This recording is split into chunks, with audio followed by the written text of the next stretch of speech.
Saturday morning, jumped out of bed and put on my best suit.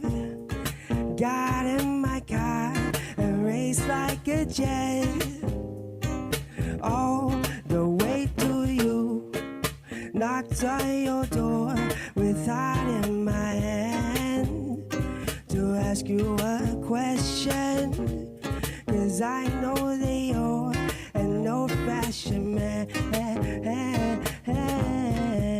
So can I have your daughter for the rest of my life? Say yes, 'cause I need to know. Say I'll never get your blessing till the day I die. Tough luck, my friend, but the answer's still no. Why gotta be so rude? Don't you know I'm human too? Why gotta be so rude? I'm gonna marry her anyway. Marry that girl. Marry her anyway. Marry that girl. No matter what you say, marry that girl. We'll be a family. Why gotta be so rude? Why you gotta be so rude?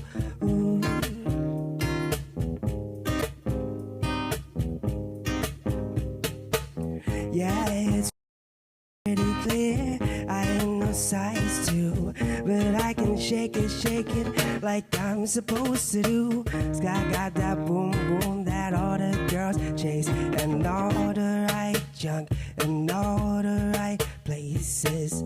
I see the magazine working that Photoshop. You know that shit ain't real. Come on now, make it stop. If you got beauty, then raise them up, 'cause every inch of you is perfect from the bottom to the top. Yeah, my mama, she told me, don't worry about your size. She says girls like a little more booty to hold a night. That booty, that booty, she said, I won't be in a stick figure silicone Barbie doll. So if that's what you're into, then go ahead and move along, because you know I'm all about that bass, no treble. I'm all about that bass, no treble. I'm all about that bass, no treble. I'm all about that bass, bass. Oh, where do we begin? The rubble of our sins. Oh, where do we begin? The rubble of our sins. And the walls kept tumbling down in the city that we love. Gray clouds roll over the city, bringing darkness from above. Whoa, do you like pina coladas? Why gotta be so getting caught in the rain?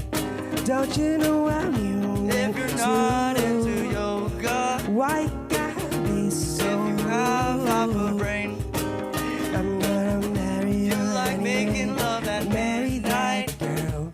Marry her In the anyway. dunes of a cave. Marry that girl. No matter I'm the what you one say. that you Marry look that girl. We'll be a Look to family. me and escape. Why you gotta be so rude? Yeah. Why you gotta be so rude?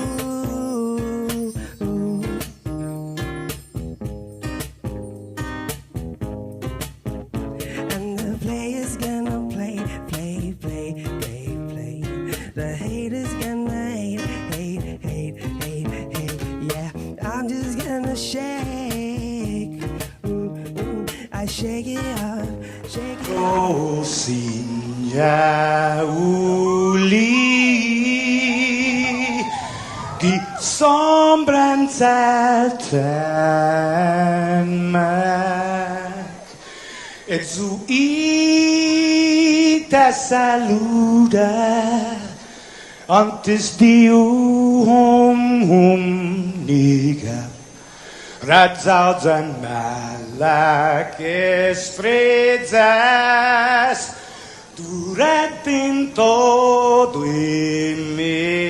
mu a nogi distância como gupugi palu zaniman malak guafi Ikonuna sugi airi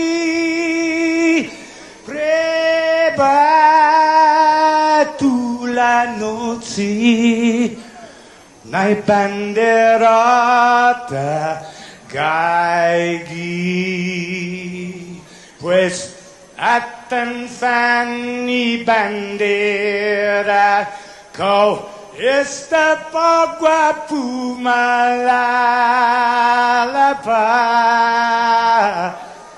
Giluk tanu man libri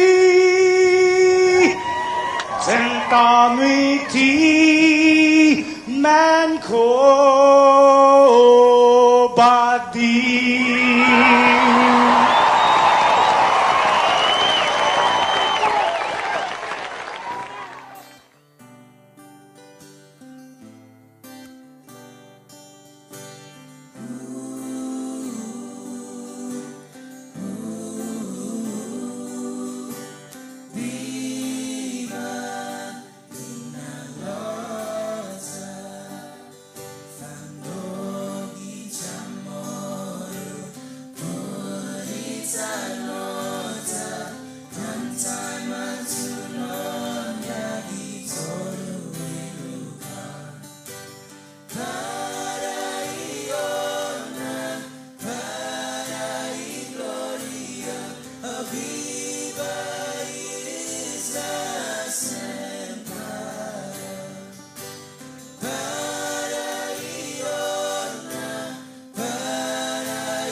down Tremont, we checking out all the clubs. See the pretty ladies on the street, yeah, so pretty you fall in love.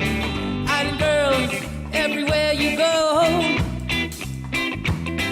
Gotta give shouts out to our local girls. A little island out in the sea, short drives everywhere, that's fine with me. The local boys, we're cruising it, we're checking out the scene. Gotta find the women, where can they be? Cause I say, love for an island is what we do. Lovely women, beautiful beaches, just to name a few, to name a few. Fiestas and barbecues, that's what we like, that's what we like. Love for an island, it makes you feel alright. Cause I say, alright, alright. It makes you feel alright, alright, alright. It makes you feel alright, alright, alright. It makes you feel alright, alright, alright. It makes you feel alright. We're cruising down the island now, we're checking out the green. Makes you feel at home, baby, do you know what I mean? It may be hot, it may be small, but remember, old tomorrows will stand tall. Cause I say, love for an island is what we do, is what we do. Lovely women, beautiful beaches, just to name a few, to name a few. Fiestas and barbecues, that's what we like, that's what we like. Love for an island, it makes you feel alright. Cause I say, alright, alright. It makes you feel alright, alright, alright. It makes you feel alright, alright, alright. It makes you feel alright, alright, alright. It makes you feel alright.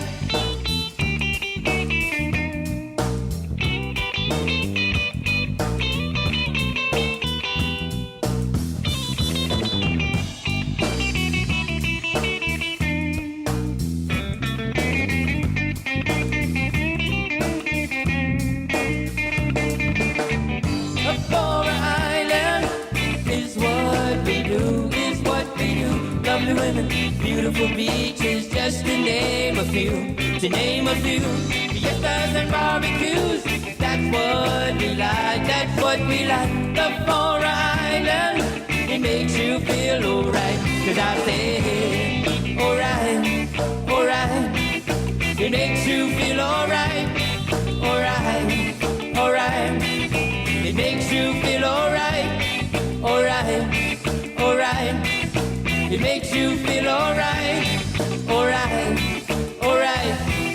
It makes you feel alright. Island songs are strictly for the islands. We give shouts out to everybody.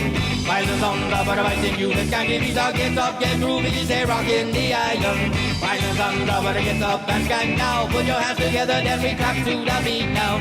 Island songs are strictly for the islands. We giving shouts out to everybody. Sing love for an island is what we do, is what we do. Lovely women, beautiful beaches, just to name a few, to name a few. Fiestas and barbecues, that's what we like, that's what we like. Love for an island, it makes you feel alright. Cause I said, it makes you feel alright, alright, alright. It makes you feel alright. Alright, alright. It makes you feel it makes you feel alright. Alright, alright. It makes you feel alright. Alright, alright. Viva Chris and Joe, sir. Alright, alright. It makes you feel alright.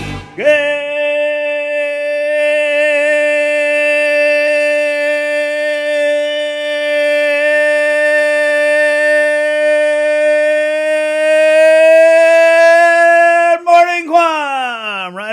morning, Joe, sir. Morning. It's Wednesday, Hump Day, February 23rd, but it's still Tuesday. Tuesday in the States because it's Tuesday and 2/22/22. I know, been there, done that.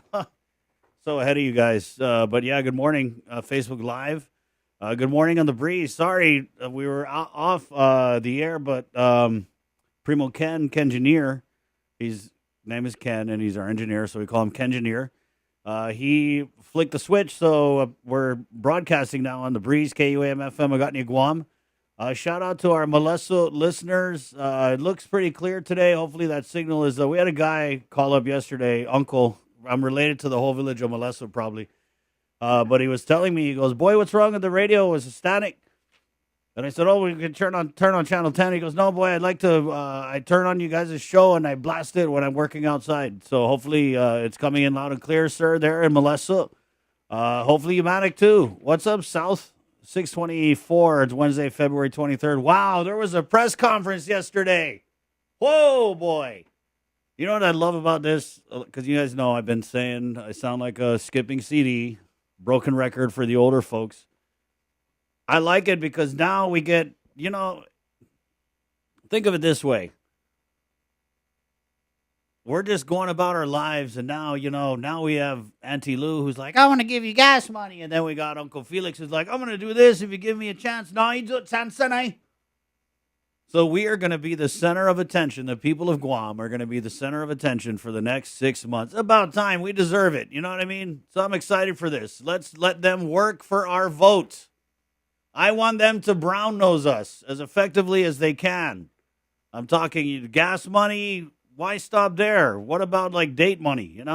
We'll talk about, if you're just joining us, good morning. There was a press conference yesterday, and it's going to be former Governor Felix Camacho and Senator Tony Atta will be running on the Republican side of the balut. They'll be going against, we don't know if there's going to be a Democratic primary, but former Governor Camacho in that press conference yesterday did say that there will be a Democratic primary. And if you know the connection between former Governor Camacho and Congressman Mike Nicholas, the connection is Congressman Mike Nicholas's brother is married to the daughter of Senator Mary Torres, who is Governor Felix Camacho's sister. Si Felix, yeah, and so that's the connection there. And so when former Governor Felix Camacho came on yesterday and he said there will be a Democratic primary, because I had asked the question, hey, how are you going to compete against Auntie Lou? And she has $400 gazillion in the bank account, and then she has whatever money they've been raising in their fundraiser for the pandemic. How are you going to compete with that? And it was kind of funny. It's kind of funny when you got a guy who's like really rich saying that money is not an issue. Was it always the rich people who say that? You know what I mean? But Governor Camacho did say that money wasn't an issue. And then he kind of likened it to, and the irony was rich for me, he likened it to David versus Goliath, right? And usually it would be, and that's what's kind of interesting about this whole situation with Lou and Josh, is usually, traditionally, especially on Guam, we've seen the Republicans, they've been able to raise a lot of money, way more than the Democrats. But with, of course, Governor Lulian Guerrero, I mean, she used a lot of her own money in her campaign, and she's been able to raise a lot of money, way more than the Republicans and way more than her opponent in the last election, Ray Tenorio.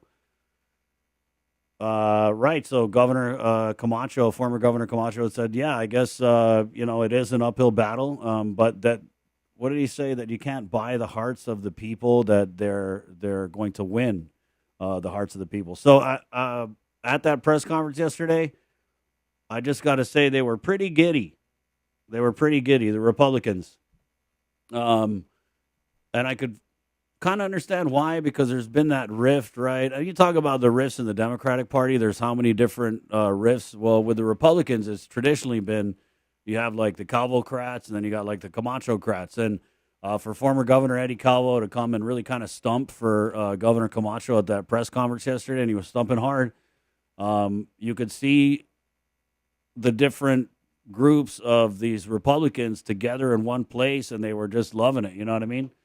And so I think it's going to be good. I think it's going to be a good election. I like it because I feel like it's going to make the whole thing more accountable, right? If we've got a good competition is good, right? And I think these people competing for our votes, and we'll get into it. I mean, God, we've got 6 months to talk about this thing. I was telling Sabrina yesterday, like, I'll cancel all the guests for tomorrow and I'll just talk about this because it's really interesting. It is really interesting how different, yet to me, how similar these candidates are on both the Republican and the Democrat side, right? Because you have the Republican team, which is, very business. What was it? Governor Camacho, and this is a line from former President Bush. He had said something like, there's dignity in work. Like, get your ass to work, people. So you're saying there's dignity in work and we need to restore the dignity of work. And then Senator Toniato was saying that, government can't always be supporting these people, go get a job basically, and the government will provide the means. So there's that side of it. But then you have Governor Liu, who comes from like a banking business background and is not necessarily kind of like the grassroots Democrat that maybe we're used to, because they're not. I mean, when I talk about grassroots Democrats, I'm talking about like Angit Santos, right? People who really like every move they made was just to stick up for the little guy. And that's not, and it is what it is. I'm not judging any one way or the other, but that's not the kind of Democrat that I think Lou and Josh are. They're more of like the savvy, like almost Republican Democrats. So it's going to be a great race. And I think that the media yesterday was really trying to get Governor Camacho to contrast himself with Governor Liu. Right, and we were asking because in his opening, and we got some clips here. I shot some video from the press conference. It's going to be a big show today, by the way, guys. I forgot to print the rundown, sir. But we have the Speaker of the Guam Legislature, Speaker Therese Terlaje. Yes, sorry. And then we've also got Senator Tello Taitague coming on. Usually,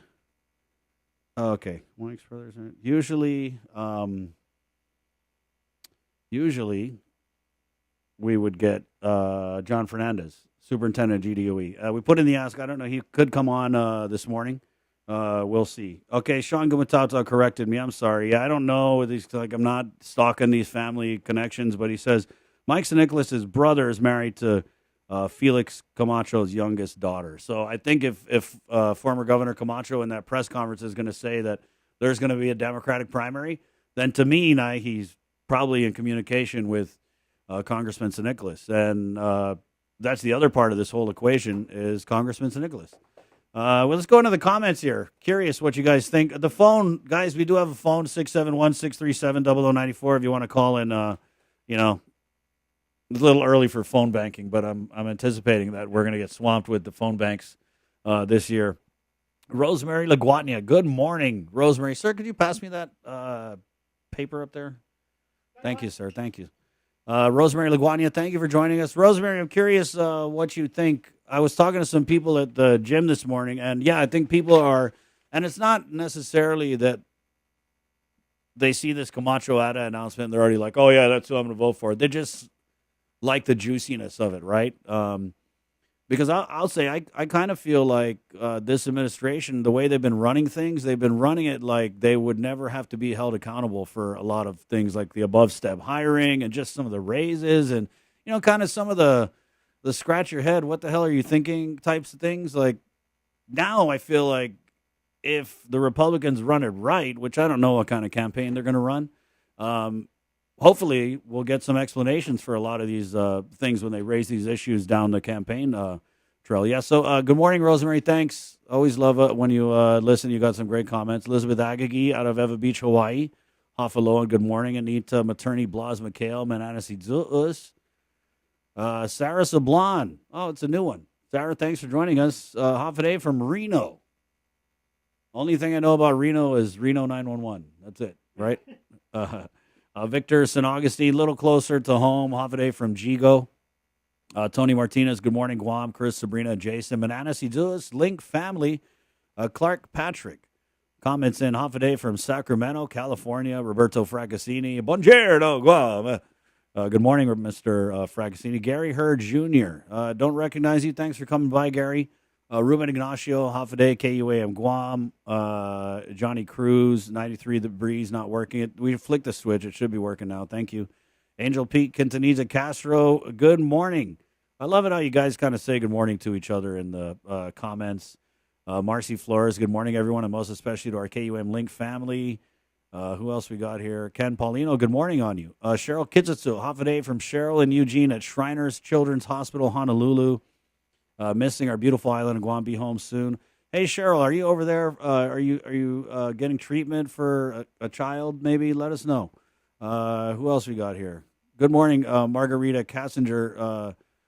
Geez, Chris, looks like having COVID did zero damage to your lungs. Just to be clear, guys, knock on wood, I've never had COVID that I know of. I was out, was that last week? I was out last week because my son caught COVID, and I have joint custody of my kids, so he caught COVID when he was over with his mom. So he had to stay with his mom, and then I got my two little kids over at the house, and then we had to isolate because they weren't vaccinated. And so that's where I was last week, and then Thursday I went and I got a colonoscopy.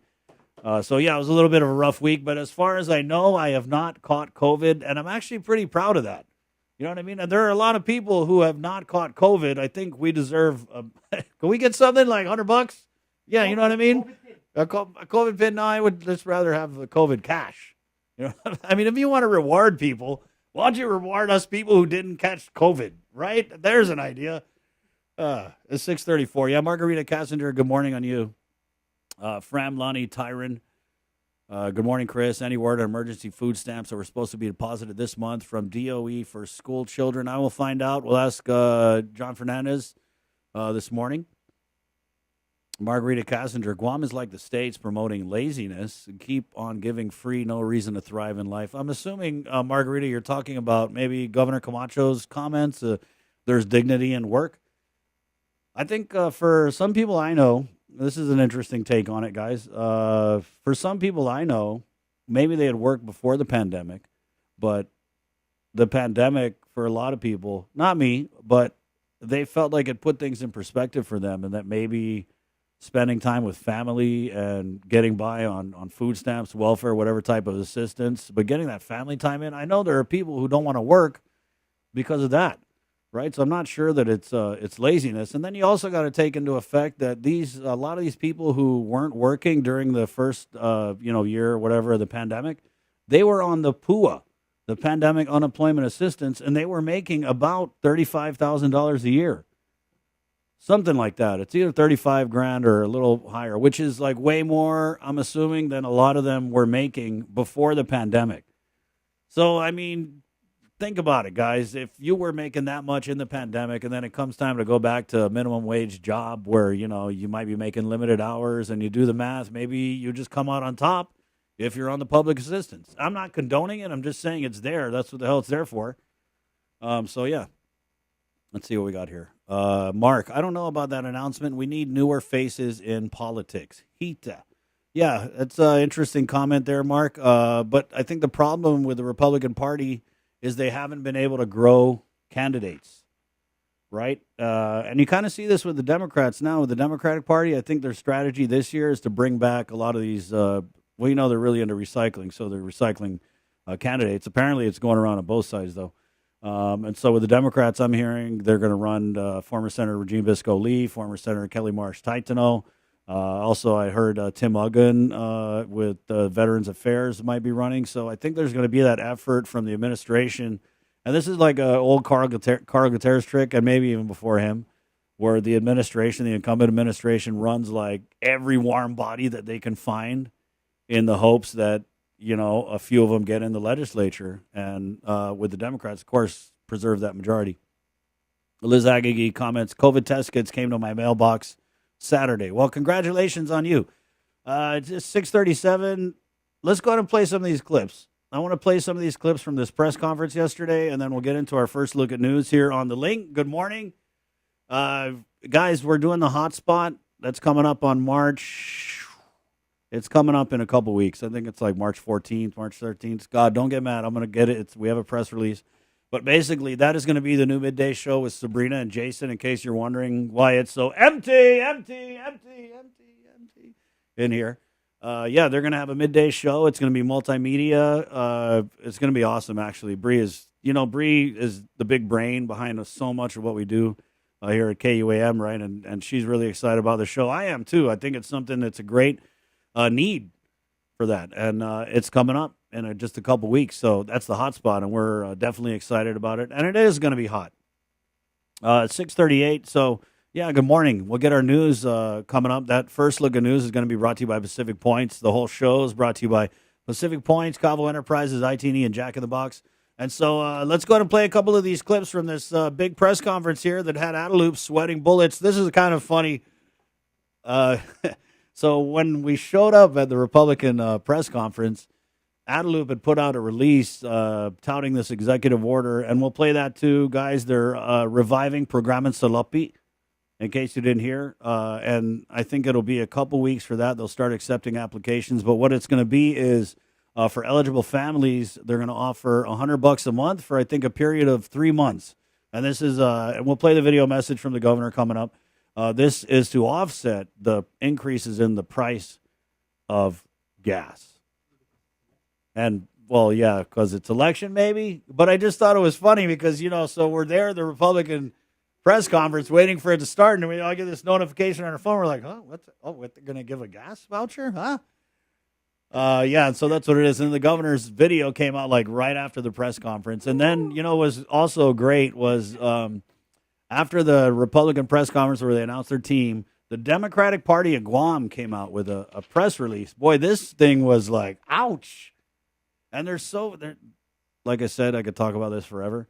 Well, there's so many interesting dynamics with this because you have the wife of Governor Felix Camacho, who as recently as yesterday was one of Governor Lulian Guerrero's cabinet members. She wasn't just like some rando. She wasn't just some like rando, she's a deputy director of the Guam Economic Development Authority. And so she's since turned in her resignation, but one of the media asked a question about, hey, Governor Camacho, how can you really criticize Governor Liu when, a bunch of your people are working for her, like, fiscal team? And, Governor Camacho had responded that, numbers should be black and white. And he said he wasn't there to question the credibility of Lester Carlson and Bertha Duenas, who used to be part of his fiscal team. But it kind of goes both ways, too. You know what I mean? Like, I feel like we could also ask the administration, the incumbents, if they're being critical of, Governor Camacho's people being in this administration. Then you could also flip that and be like, hey, if Governor Camacho was so bad, then why are you using his people? So I think it's going to be really interesting, and we'll just get right into it now. We're going to play this first clip here, which is former Governor Eddie.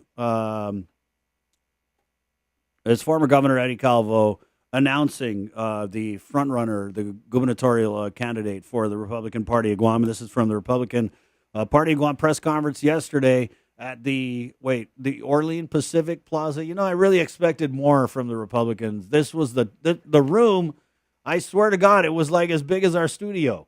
I mean, there was no social distancing at all. We were just like this, you know what I mean? And I had to walk like sideways. I'm not exactly skinny. I had to go so I was just expecting, Republicans maybe a little more palatial, but I get that maybe they're playing this difference of like, oh, she owns the bank and she's the baller and we're just the little Republicans, which, I mean, if you know what we're talking about, it's not a good sell. But anyway, it's Governor Eddie announcing former Governor Felix Camacho as the front runner for the GOP. Once you are graced and given the blessings by the good Lord and the people to serve, as hard as you thought that work was when you were running, the work begins in earnest when you serve the people in elected office. And for the governor and myself, it wasn't just 4 years, it was 8 years. And when he announced his intention to run, what I saw in him, first of all, was passion. Passion.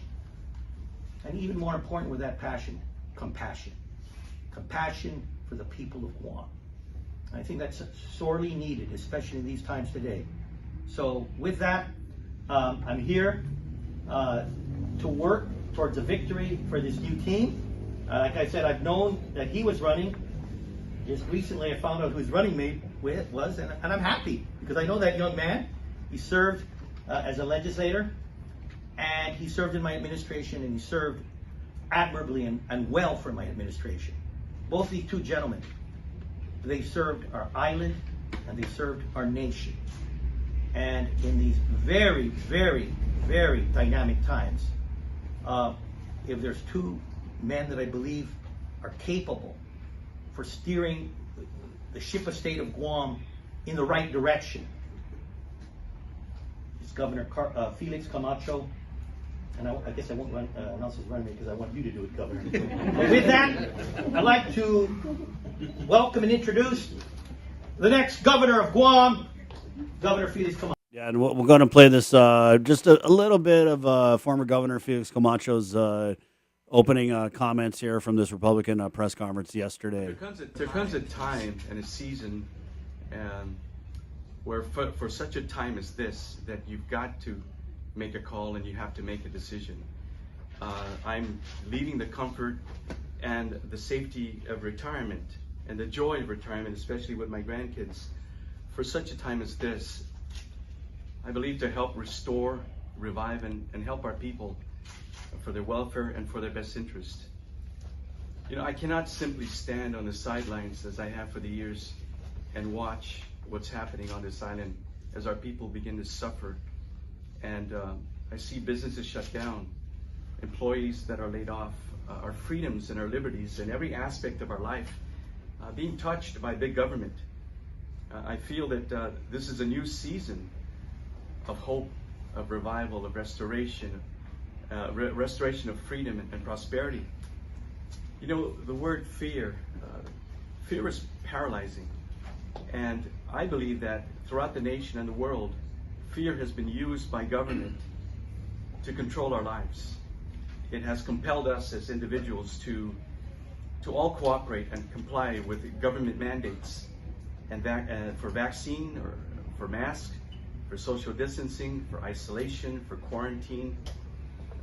Whether you're vaccinated or not, it's caused division amongst those that are vaccinated and those that are not. Whether you can enter a restaurant and eat, whether you can go to a public gathering, whether you can even be with your family and restrict to certain numbers. And this is not to downplay the fear and the danger of this pandemic, which we have been dealing with now for 2 years. But it is to point out that it's resulted in a lot of social ills, I believe. As I talk to many of my friends in the community, and here's an interesting thing, we deal with, I've been doing this on a voluntary basis for a couple of years now, but we have a group of men and women that would gather on a Wednesday and feed the homeless down in Agania by the post office under the old administration building. On Saturdays, we would then gather also and feed those in Tumuning and Tumun and Harmon and Dedido, 70 to 80 meals a day on a weekend. And to see the plight of these individuals, the hopelessness, the despair, all the suffering they're going through, the lack of hope, it really has touched me so. There you go, former Governor Felix Camacho. And then just to kind of go over, summarize, if you will, this press conference is actually up on our Facebook page if you want to watch the whole thing. I was really hard-pressed to figure out what clips we were going to play this morning because there was a part after all the speeches, and there were speeches from Senator Frank Blas Jr. and, of course, Senator Tony Atta, who this is his second bid as a lieutenant governor, right? You guys know, of course, he ran with Ray Tenorio in a losing effort. But after all the speeches, they opened up the floor to media for questions, but they didn't really answer any, and not even policy questions. Basically, the Republican Party of Guam chairman, Juan Carlos Benitez, said, hey, guys, this is our announcement party, so don't ask anything that's weird because we're just here to announce the team, so ask about the team. But, of course, the media, being the pesky media, of course, we did ask, hey, well, what would you do policy-wise, or how would you prioritize ARP spending? But, I think to be fair, a question like that, if you ask a former governor who served 2 terms for the people of Guam, if you ask him a question, and this is a question posed by our very own Isaiah Uggan, if you ask a question, you say, hey, sir, who's been governor for 8 years, right, and you're touting this experience and this wisdom that you have that you feel is going to be of value to the people of Guam. But I don't know, if you ask a former governor, how would you prioritize the spending of American Rescue Plan funds? I would think that they would have an answer. I would just think that, he's been, because if you listen to his speech, he said he was on the sidelines watching everything that was going on, and he just couldn't stand on the sidelines anymore. He had to jump back into the action, which I get. I know a lot of people feel that way. But I'm just saying, if the media asks you, hey, how would you spend this ARP differently? I mean, of course, wouldn't you have an answer? Why would you say, oh, we're going to figure that out in our platform? And I know it's after the first day. And I know we still got 6 months of this, but I'm just saying, And so, yeah, we asked a bunch of different questions, and a lot of the answers were like, oh, we're not ready to answer that yet because we're coming out with our campaign and our platform. And I think it's a quick learning curve, right? And that is one way that campaigning has totally changed from the time when former Governor Felix Camacho was campaigning. Like, you got to come with the receipts now in 2022, because the people at Guam, they're not like, oh, you're going to tell us later? Well, that was a great opportunity for Governor Camacho to really show how he contrasts with Governor Liu. I mean, obviously he's a Republican, she's a Democrat, so there's that contrast, right? But just how much of a difference are you going to get as the voter if you cast a vote for Governor Camacho versus, Governor Liu? And so I just felt like that was kind of a weird one. I would have definitely answered that question if I was in those shoes. I would have been like, oh, I mean, how hard would it have been to say, give more money to the people?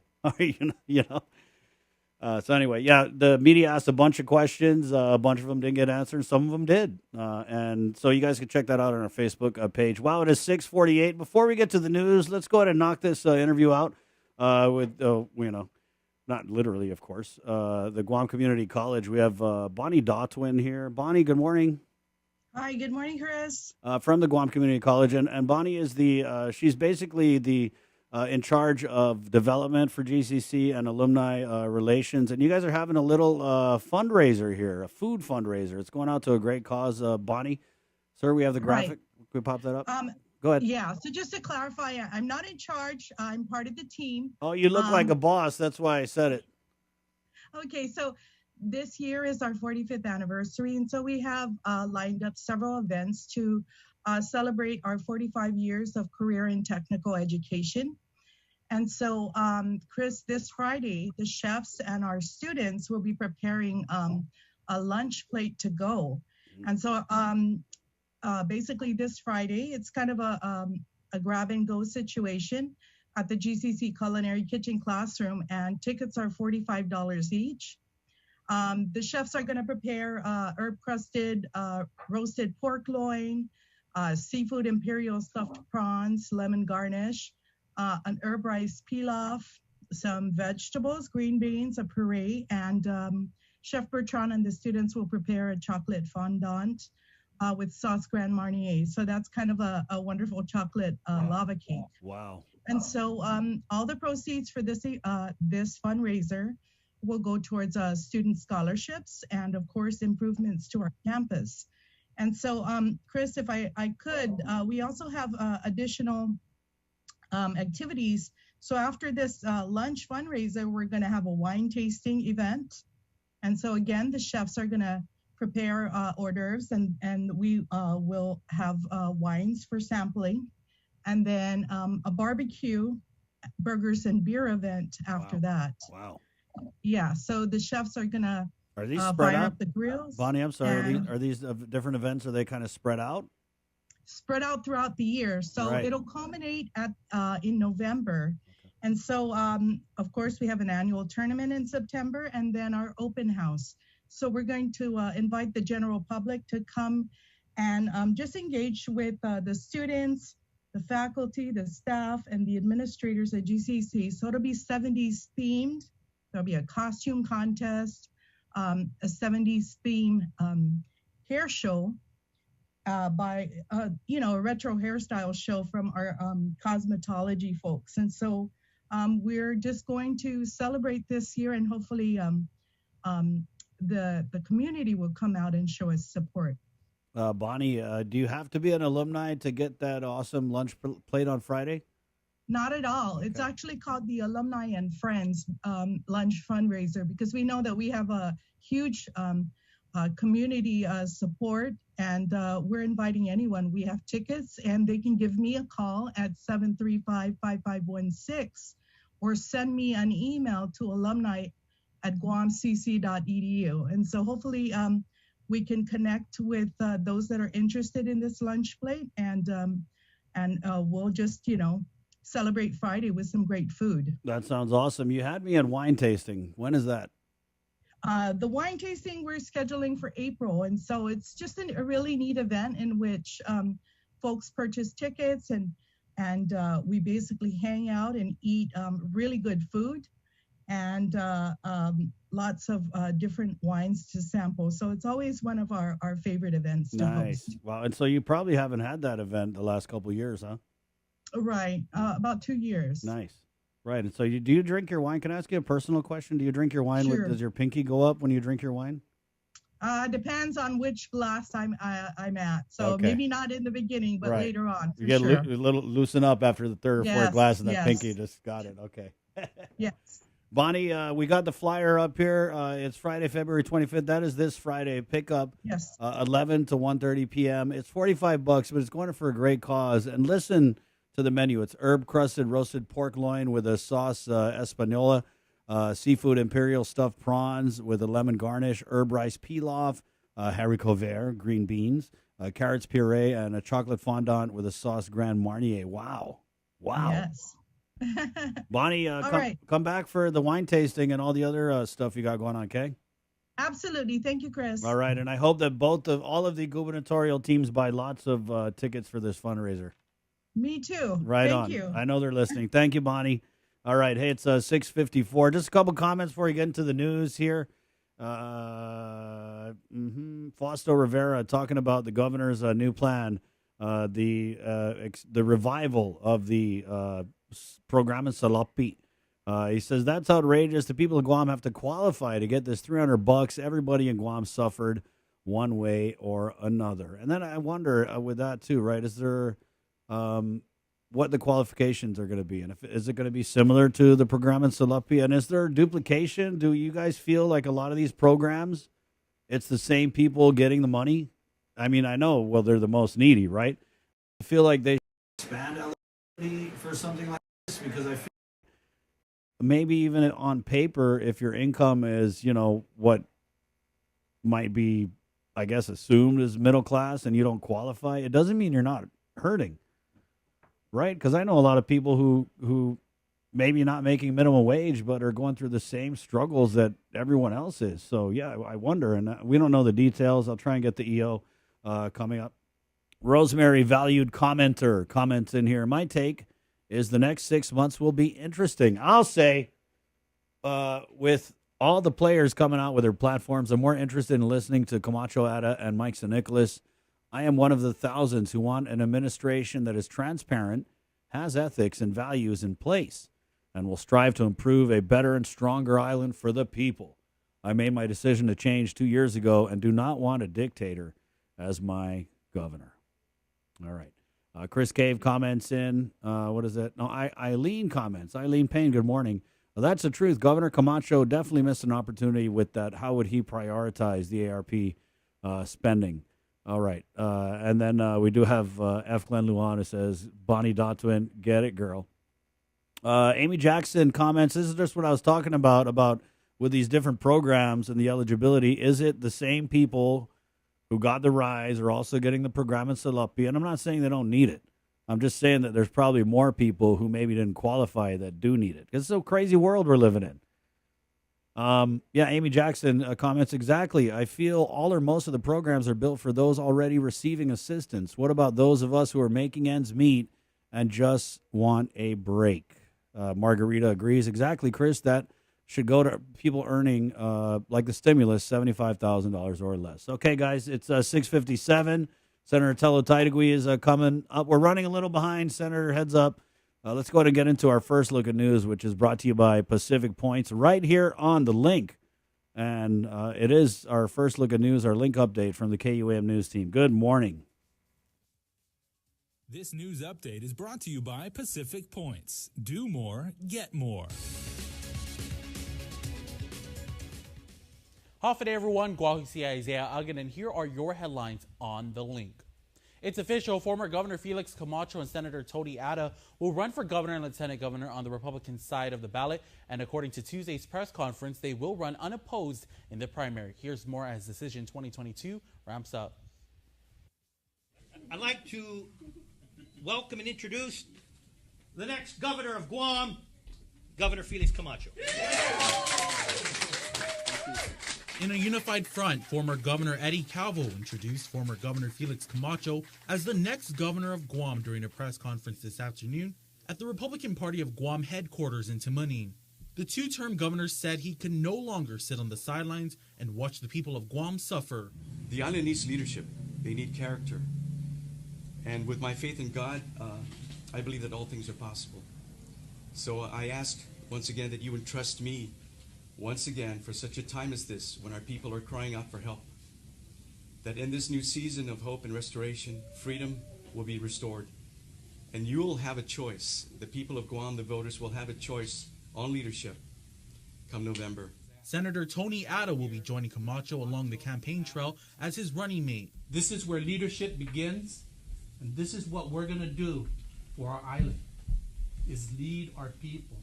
Our people have been looking for leaders, and their leaders have not been around. I have full faith and confidence, and that's why I decided, yes, that I will run with Felix Camacho to be our governor. Because I know with Felix Camacho as our governor and the Camacho Ada team, Guam will see better days. And the better days are here to come now. Senator Ada is a 5-term lawmaker. This also marks his second bid for lieutenant governor. In Decision 2020, he ran unsuccessfully with former Lieutenant Governor Ray Tenorio. As for Governor Camacho, he served 2 terms as governor beginning in 2003. During his first term, he served with former Lieutenant Governor Kaleo Moylan and former Lieutenant Governor Dr. Mike Cruz in his second term. Dr. Cruz has been Governor Lou Leon Guerrero's chief medical advisor during the COVID-19 pandemic. Additionally, former First Lady Joanna Camacho confirmed today that she is retiring from government service. She was serving in the current administration's cabinet as the Deputy Director of Guam Economic Development Authority. Shortly after the Republican Party of Guam press conference, the Democratic Party of Guam issued a statement saying they look forward to the race. Quote, "We welcome the opportunity in the months ahead to remind the electorate that Mr. Camacho's time in office was both unremarkable and unmemorable, and that his final action as the island's chief executive was to rename Guam to Guahan. Much like his record in office, our island has also forgotten as well." End quote. The statement continued, quote, "The Camacho administration chose to take away people's tax refunds instead of helping them, put Guam into debt instead of erasing it, and was sued for not providing the tax credits to low and middle income workers. We anticipate the new Camacho campaign will want to rewrite the record, and we think that's a good strategy but not a winning one." End quote. Democrat Governor Lou Leon Guerrero and Lieutenant Governor Joshua Tenorio have announced their bid for re-election. It remains unclear whether they will be challenged in this year's primary election. Congressman Michael San Nicolas, however, has publicly said that he is seriously considering running for governor.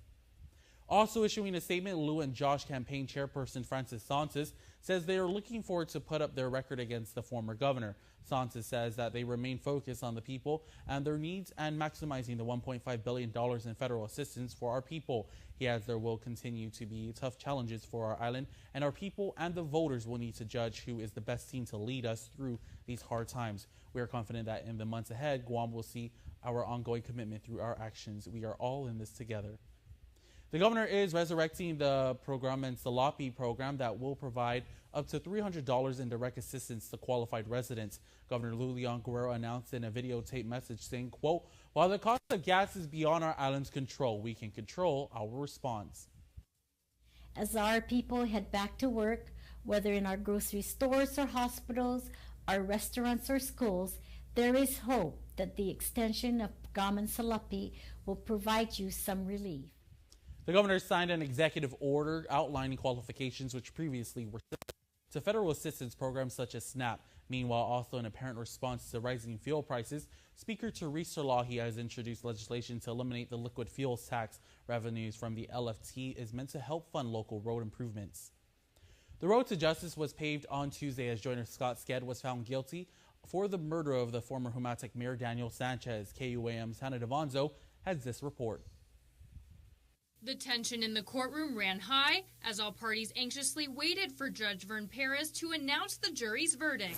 We, the jury, in the above entitled action, find the defendant, Joyner Scott Sked, guilty for the offense of murder. The charges include murder as a first-degree felony, aggravated assault as a second-degree felony, and a special allegation of the use of a deadly weapon in the commission of a felony.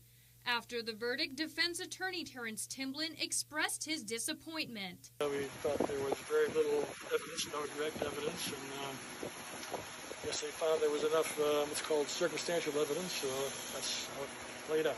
On the contrary, prosecuting attorney Leonardo Rapadas expressed otherwise. We clearly had the evidence. The jury found that we had the evidence to prove and show that she was in the house and she was involved in the killing of Daniel. So I'm happy for the verdict in the sense that we have someone now who is being held responsible for it. But again, someone died because of it, and we're just glad. We believe justice has been served. Attorney Timblin revealed the possibility of an appeal for Sked in the future after seeing what will happen during Rudy Canata's trial. He's also one of the accused in the murder of Sanchez. His trial is scheduled to begin on March 15th. Reporting for Guam's News Network, I'm Hannah Devonzo. It started off as a night of playing darts but ended violently. Hercules Perez Excel and Sean Christopher Sablon were charged with attempted murder, second-degree robbery, aggravated assault, and theft of property. According to court documents, the victim was playing darts with the suspects early Monday morning when they beat him and stabbed him repeatedly. Then they allegedly robbed him of $850. The victim managed to escape the home and waved down a patrol car. Aside from Excel and Sablon, a third person who was also present during the assault was arrested. Rebecca Anson Nicholas is accused of luring the victim in a bedroom where the assault occurred. She was charged with second-degree robbery, aggravated assault, and robbery. The last time the island had a full-time chief medical examiner was back in 2019 when Dr. Aurelio Espinola retired at the start of the year. Now come summer, Dr. Jeffrey Nine will be the new CME as he has accepted the offer authorized by the post-mortem commission. Dr. Nine's salary will be $310,000 plus benefits. CNMI's Attorney General Edward Manabusin confirmed their commitment to providing $50,000 as part of the package in exchange for Dr. Nine providing a forensic pathology services to the CNMI. He currently serves as Yavapai Country Medical Examiner in Prescott Valley, Arizona. His resume also includes extensive experience as a professor of pathology at such institutions like University of Pittsburgh School of Medicine and University of New Mexico School of Medicine. Despite safety measures in place and being on full lockdown since March of 2020, over the weekend, a total of 15 residents and 3 employees tested positive for COVID-19 at St. Dominic's Senior Care Home in Barragata Heights. KUAM's Jonah Gonçalves has the latest. Our resident Manamco, our community of Dominican sisters, and our staff are all safe, and we have steadily continued with our service and care amidst this pandemic to this day, end quote. However, despite safety protocols, yesterday, St. Dominic's Senior Care Home posted on their Facebook account that over the weekend, swab testing was done of the whole facility to include 36 residents and between 70 to 75 staff. The results? 15 residents and 3 employees testing positive for COVID. They immediately informed the families of all the residents, and a plan of action was executed with officials from Public Health. COVID-19 Incident Commander Fernando Esteves. I notified my case investigation team to begin conducting a case investigation of St. Dominic's because of its high-risk nature. So they did start that initial coordination and discussion with St. Dominic's. On Sunday, Public Health, members from Public Health went over there to conduct an assessment, determine what the needs were. Based on that, on Monday, we sent staff over there to assist St. Dominic's in adjusting some of the protocols for this situation.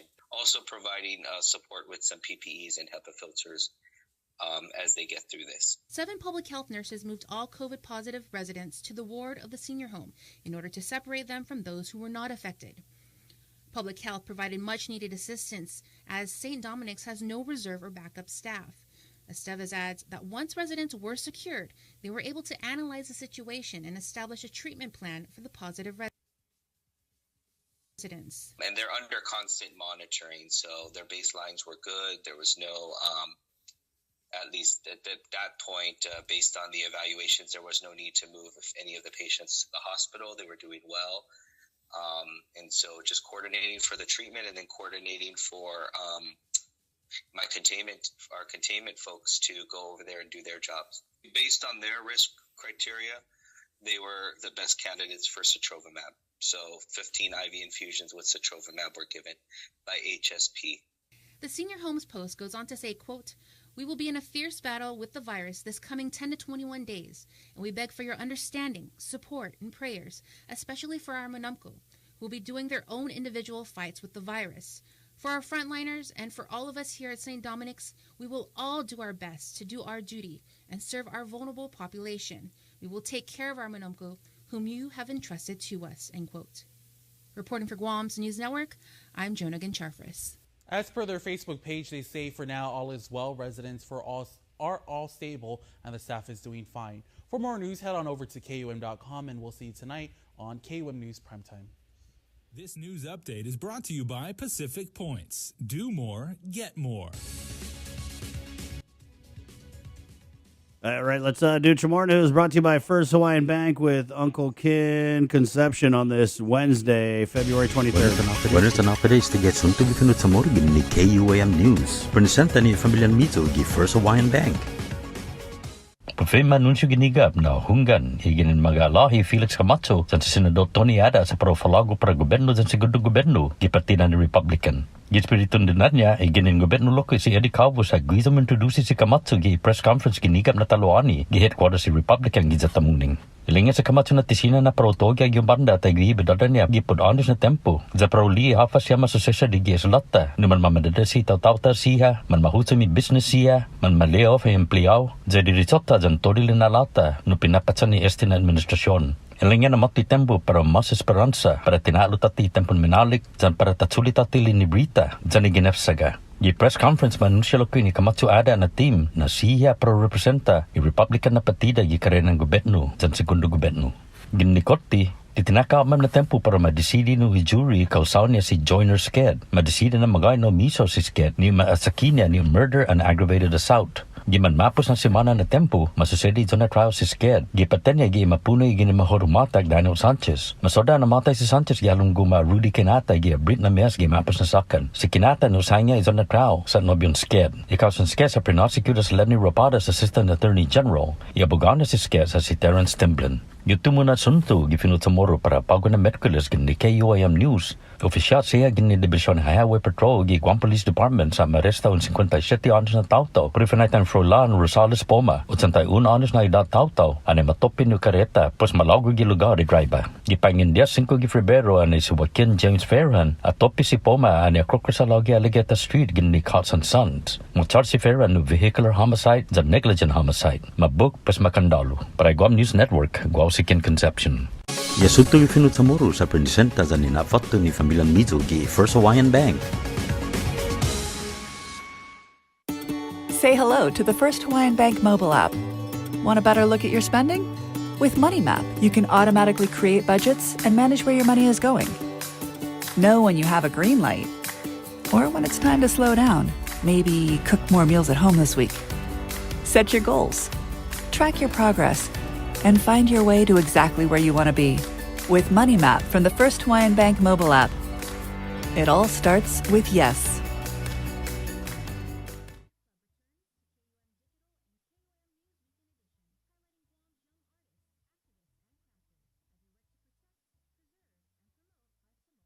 Do you feel like you're missing out on something? Make life more rewarding with Pacific Points. Earn and redeem points for bill rebates and free load at IT&E, discounts on fuel at Shell, vouchers at Foodies, and United Mileage Plus miles. You can even pay with Pacific Points at IT&E, Shell, and Foodies. Pacific Points. Do more, get more. Get the job done the right way by getting the right stuff at East West Rental Center. With years of experience helping builders, we definitely got what you need. Call 646-1463 or visit us in Upper Tumon. Open Monday to Saturday from 7 a.m. to 5 p.m. and on Sundays from 8 a.m. to 5 p.m. GU Self-Storage, conveniently located near the Harmon McDonald's. We offer affordable rates, online payments, and auto bill pay for your convenience. Plus gate access daily from 6 a.m. to 9 p.m. Call us today at 648-7867 for more information.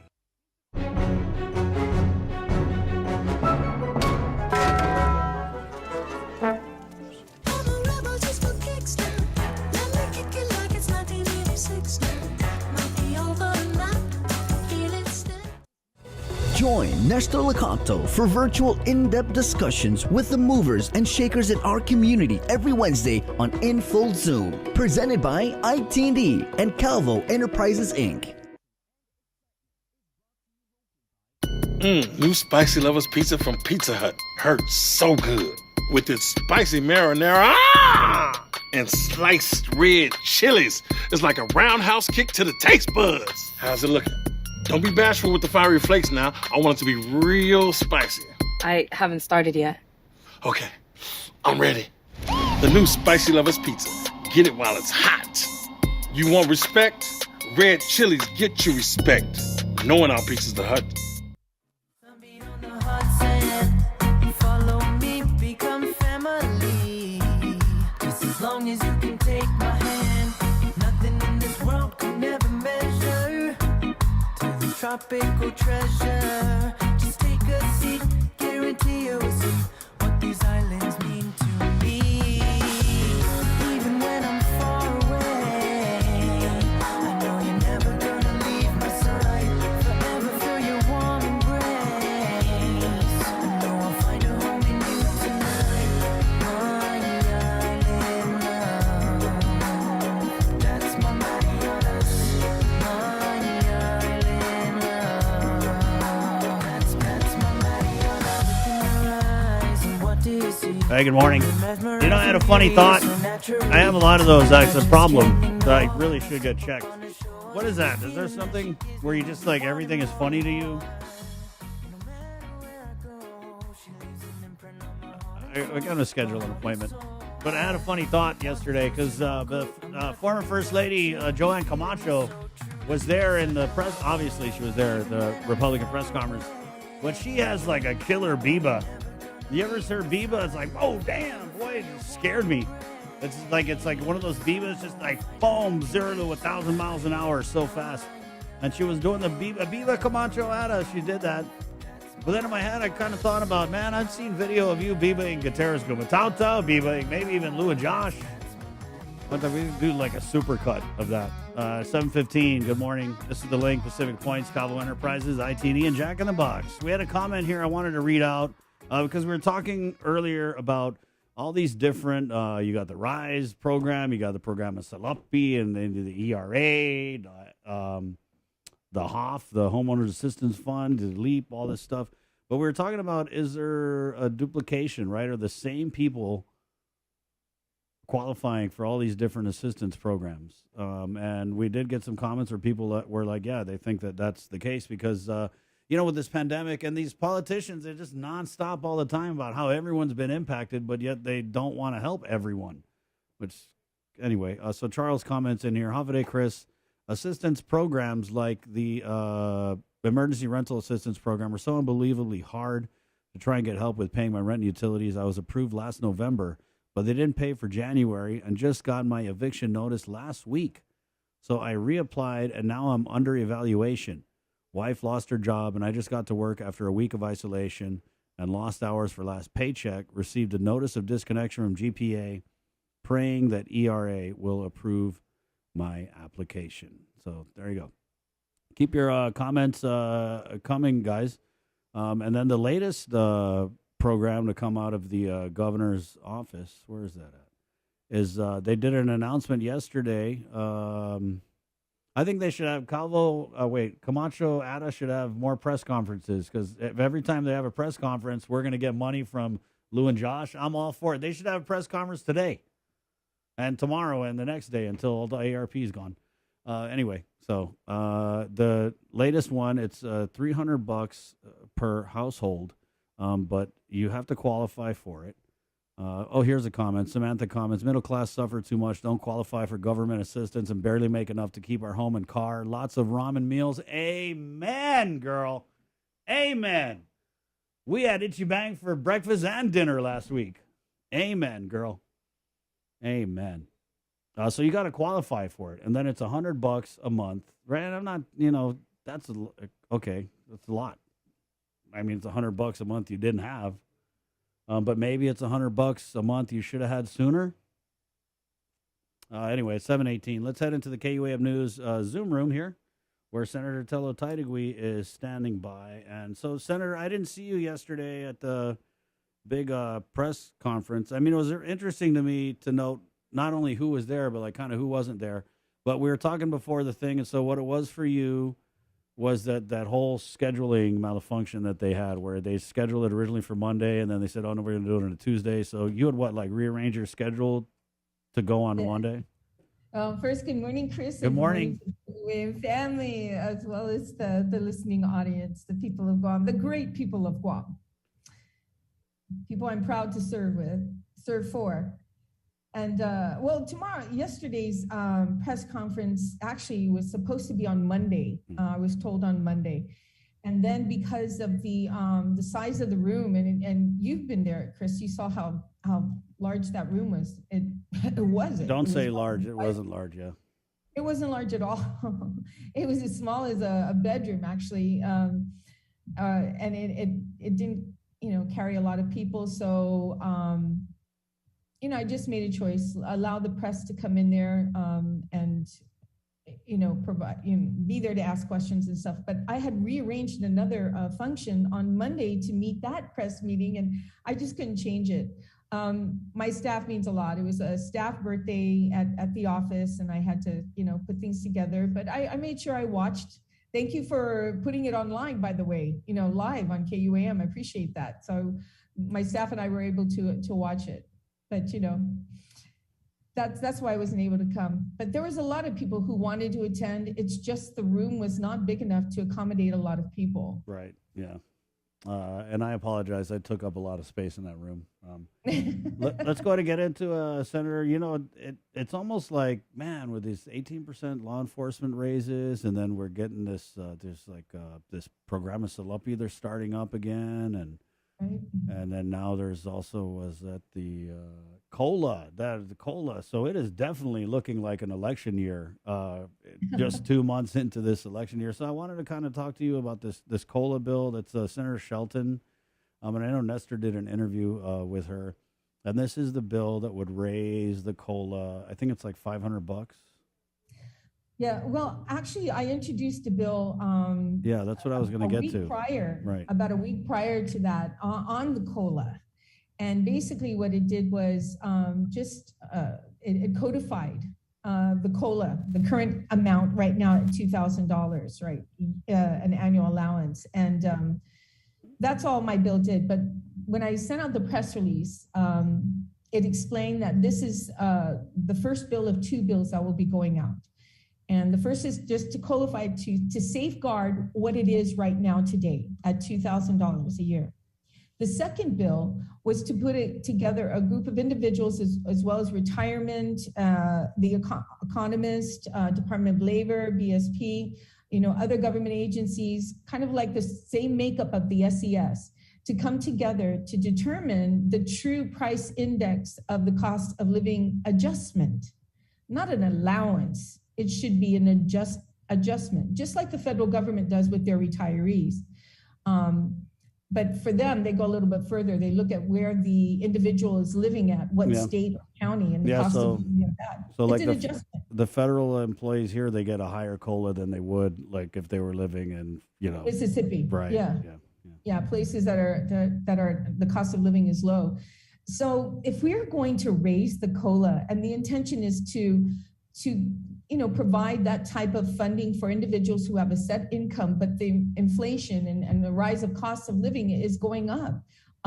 We have to do it financially responsible in a way that we can adjust that living allowance or cost of living on a yearly basis or bi-yearly basis, the same way as the federal government. But, the $2,000 that was put in place in 2014 was just an arbitrary number. Yeah.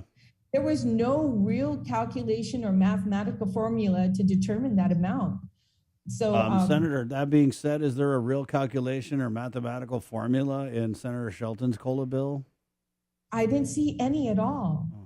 At all. Just let's do 100 this year and add another 100 the next year. And, if you're doing something like that, you have to realize this is government of Guam employees.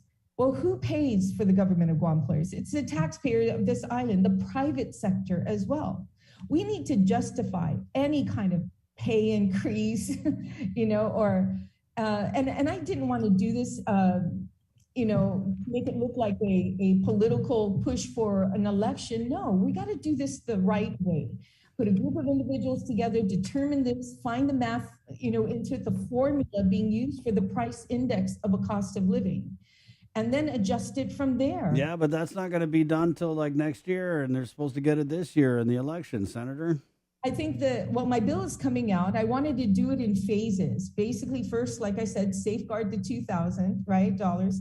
Get everybody start talking about it. And then next thing you know, Amanda puts out a bill a week later and said, oh, I'm raising the cost, for COLA.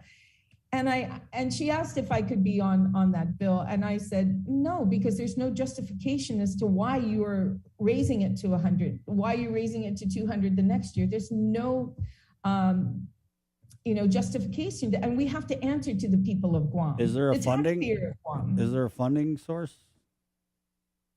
I don't think so. When I saw her bill, it was just the general fund. Keeping it general. Yeah, keep it general. Not specific. Well, my goodness, that seems to be where all the money's at, because it sure is in EITC. We had a big discussion on that yesterday, and finally a letter came in from Reverend Tax. I don't know if you heard about that, finally.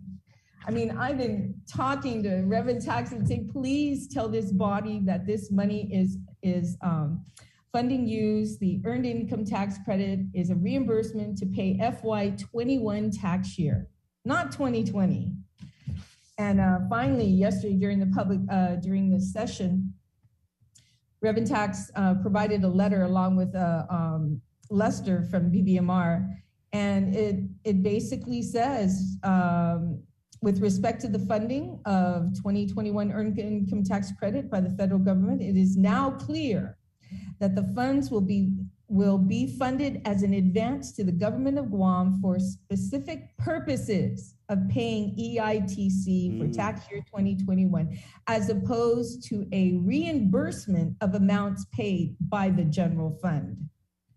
So basically, and the last part is, because of this, the amounts received for the 2021 earned income tax credits are not able to be appropriated.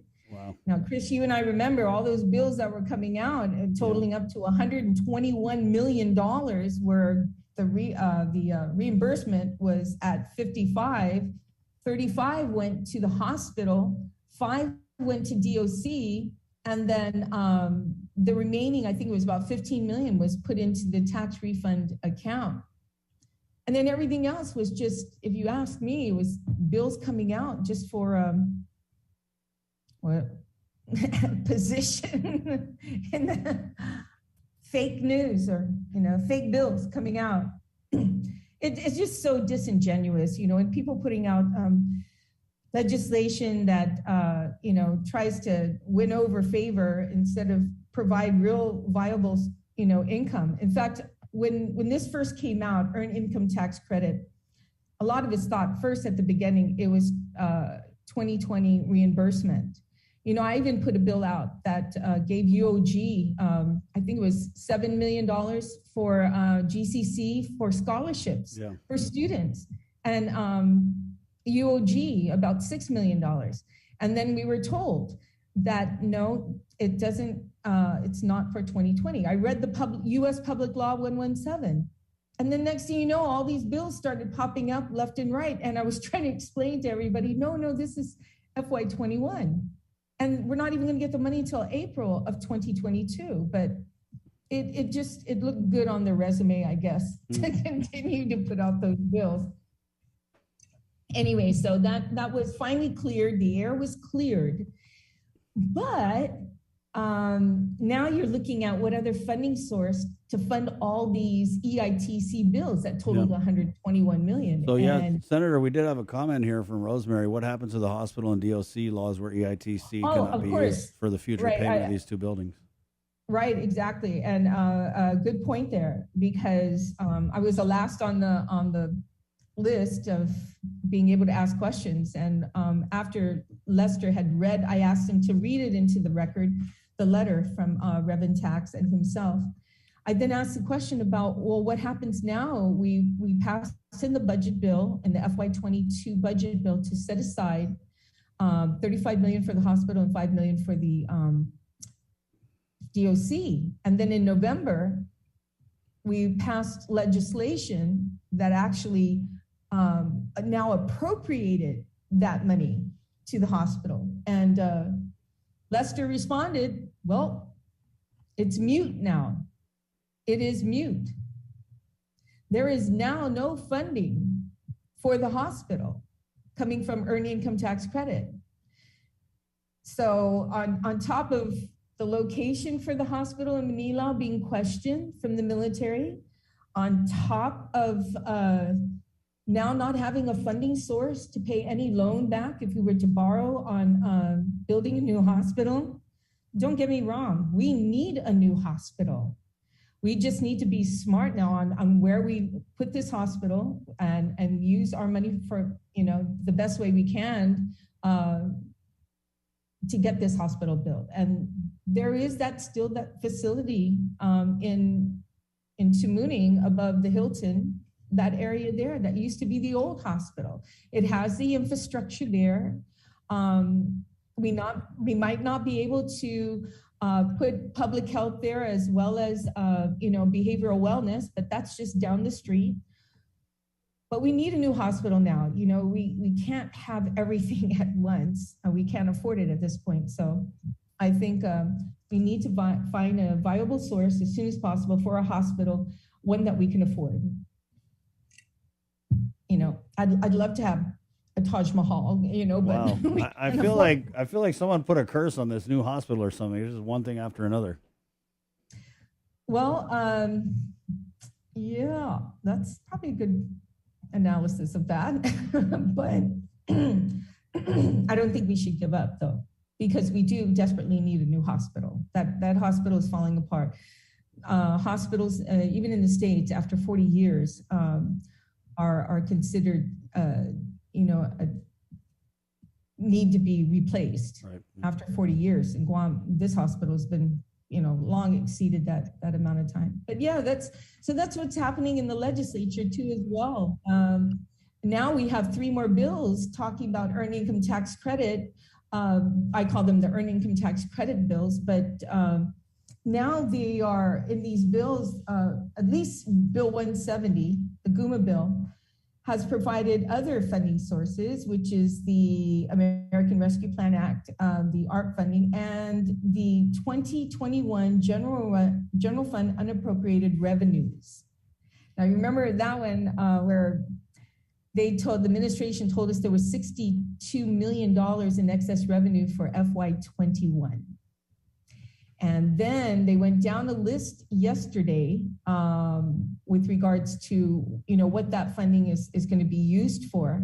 And it's ironic because at the end of that, it came out to be about $5 million after paying off, a lot of other things like the war claims at 10 million, the special fund shortfall of 20 million, the tax refunds, 20 million. And then I asked Lester, well, if that amount is being used for that, plus you haven't even been audited, you still have also the fire where you overspent, fire department overspent $5 million that you have to come up with that. How are you paying the LEAP? And how are you paying, the public safety pay raises? LEAP at 25 million and 16 million for the public safety pay raises. He said that's coming from current budget. And I'm thinking, okay, well, what department is being shortchanged? Because we didn't appropriate in the budget for FY22 25 million. And we sure didn't appropriate the 16 million for public safety raises in the budget bill. So what agency are you shortchanging? And, oh, we're not shortchanging anyone, Lester Carlson. And you know, it was ironic. I hate to bring this up, but if you watch the video, when I asked him the question oops, stop, because he was going too fast. I needed to write all these numbers down on the excess revenue. You know, the GW girl came out in me because he wouldn't answer, and he just kept staring at me. And I said, por favor. And then he just kept glaring at me. And in my mind, it was off and at them, Baba. And he was totally at them bobbing me. I'm like, dude, I'm just asking you a question. I mean, it is your job. You are getting paid the big bucks of, BBMR, and I'm pretty sure you'll probably get a raise too. It is an election year. Let's keep all our directors intact in case, other candidates try and steal you away. Senator, maybe in Lester's defense, I'm not his main defender, but maybe the Zoom was frozen and it was stuck on an Atambaba face, and he was just, maybe. As much time as I've spent on Zoom, I had to rethink that. Yeah, Shaking it, changing the Wi-Fi, signal. Hi, Dave C. Lester. He was in the hot seat yesterday, and I must tell you, he is a master shell. Doing the shell game. He's a master at that. Let's not really give the right information to the people who actually put the budget bill together every year, who's responsible for doing that. Let's hide the money some more. Some more. Hiya, Jay. Well, you guys got to check the couch up there at Adelup. Maybe that's where the money is. Oh, yeah. Check underneath the couch. Yeah. Senator, I wanted to close, but I saw that one of your colleagues is now back. And of course, we want to wish her well, Vice Speaker Tina Munia Barnes. Yes, she's back. Yep. I hope that means, being back, that everything is okay with the family then, right, that she's able to come back, that she's in good health, being able to fly back to Guam. And that, her husband is doing really well. Jake is I consider a good friend. He's a good guy. So I hope that her being here means that he's in good hands and he's doing much better. So that's good to hear. Right on. Well, Senator, we wish you luck in the sessions today. What time? Yes, and I hope we can talk about the latest bill. I know it's been, I'm trying to get as much bills through right now. Yeah, what you got? There's another bill that I introduced, and it's Bill 259, prioritizing the elderly housing development. This is a QC to entice individuals to come to Guam to build, an assisted living, independent living nursing facility. It's all wrapped in one. It's kind of facility with multi living arrangements that actually care for our aging population right now. We're going into the baby boomers, and a lot of times, people who've left their parents on Guam, doing well and fine, and the kids going off to find another life in the mainland. And then when their parents become of age where they need some help in assisted living, many times, children say, okay, come mom and dad, come live with me in Arizona. And, but these parents don't want to leave. This is their home. This is the only home. And they want to live and pass away where they feel comfortable. And on the second hand, the children have built a life, have a family, their children are there and living with their families. So it makes it difficult, but we need a facility to be able to to accommodate our aging population, which is fast growing. Yeah, I mean, it's sad. It's sad, Senator, because I want to say 20, 30 years ago, this conversation, people would freak out. Like, what? You want to put our Monumco where? But the reality is, I mean, and even with the cost of living, something we were talking about earlier, it's just people can't afford to take care of their family members. I mean, people are having a hard enough time taking care of their so-called immediate family. And then when, Tyre now gets old, a lot of times both of the kids are working or all the kids are working, no one has time. And it ends up, sadly, it ends up being like Monumco hot potato, where can you take care of mom or dad this week and I'll do it the other. So, yeah, I mean, an assisted living facility, elderly housing, that kind of stuff, all for it. Obviously, there's a huge need for that. It's something we don't have. So thank you for that, Senator. Yeah, well, the saddest part, I think, Chris, of all of that is that, they're alone at home. They're by themselves. Just one caregiver, and that's there.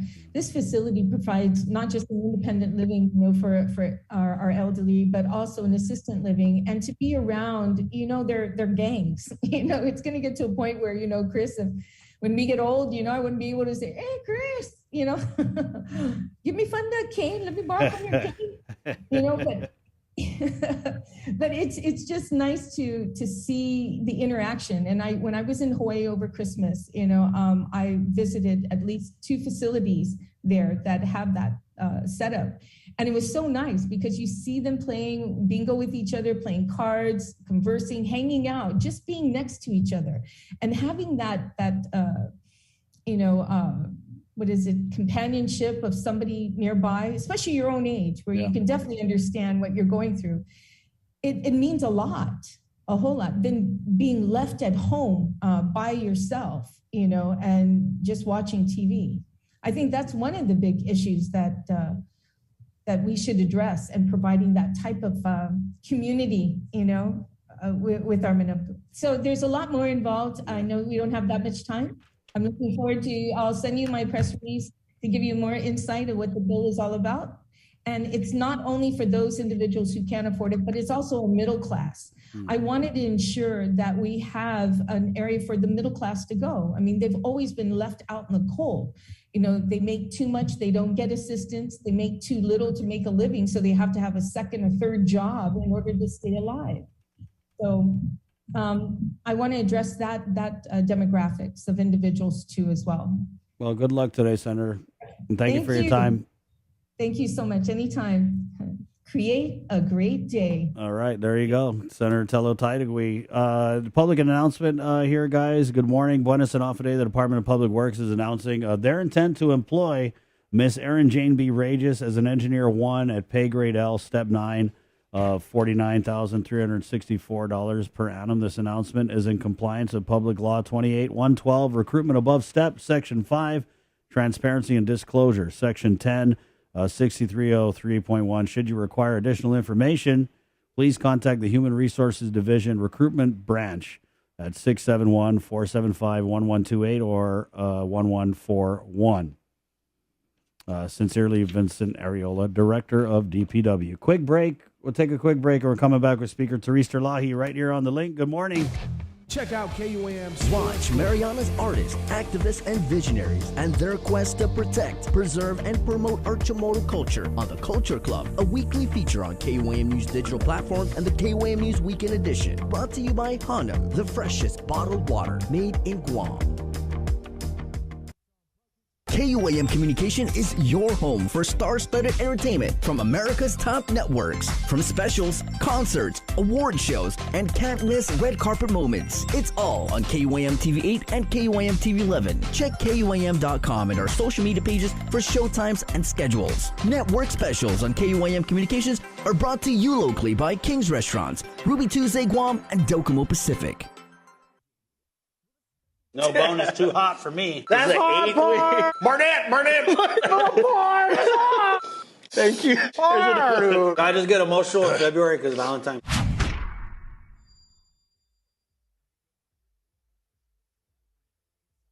It's deep diving into what's making news, listening to your feedback, and getting you the answers you deserve. Plus, remembering to laugh a little too. Join me, Chris Barnett, on The Link, live streaming video on the KUAM News Facebook page and YouTube channel, and broadcast live on The Breeze, 93.9 FM, KUAM.com, and the KUAM News app. Miss The Link, miss a lot, so don't miss it. The Link is presented by IT&D, Calvo Enterprises Inc., Jack in a Box, and Pacific Point.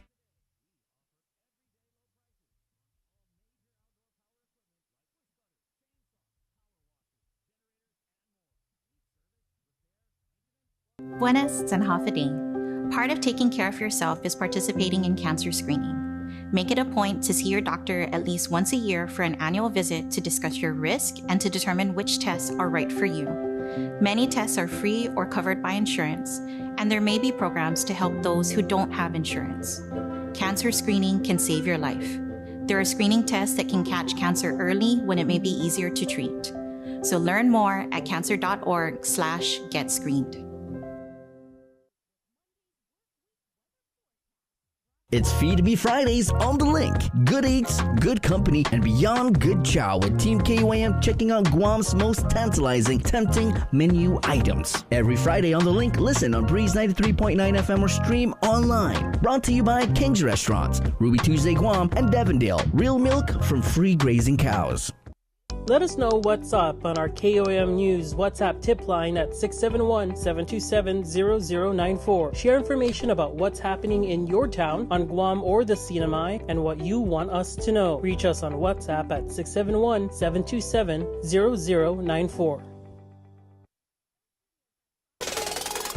KUAM Communication is your go-to source for the biggest national and international sports events. Check out KUAM TV8 and KUAM TV11 for the biggest sports specials, championships, and events from every court, track, field, and playing ground. We're bringing you all the action and excitement. Brought to you locally by Mariana's Irrigation and Landscape and Docomo Pacific.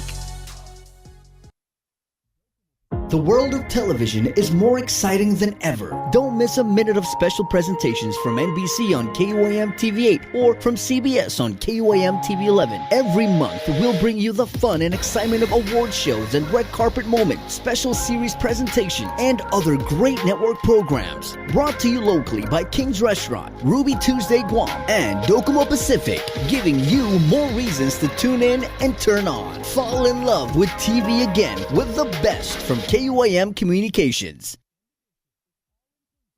Uno Mixed. We're mixing it up on the last Thursday of every month with a look at lifestyle, entertainment, food, and so much more on the stations, networks, and digital platforms of KUAM Communications. Uno Mixed is presented to you by Docomo Pacific, Better Together, and Pepsi. That's what I like. Catch Sports Link on The Link every Friday for the latest sports news, game schedules, athlete profiles, and more. Sports Link airs every Friday on Breeze 93.9 FM and streaming online across our multimedia platforms. Sports Link is brought to you by Mariana's Irrigation and Landscape and Taco Bell. Live Mas.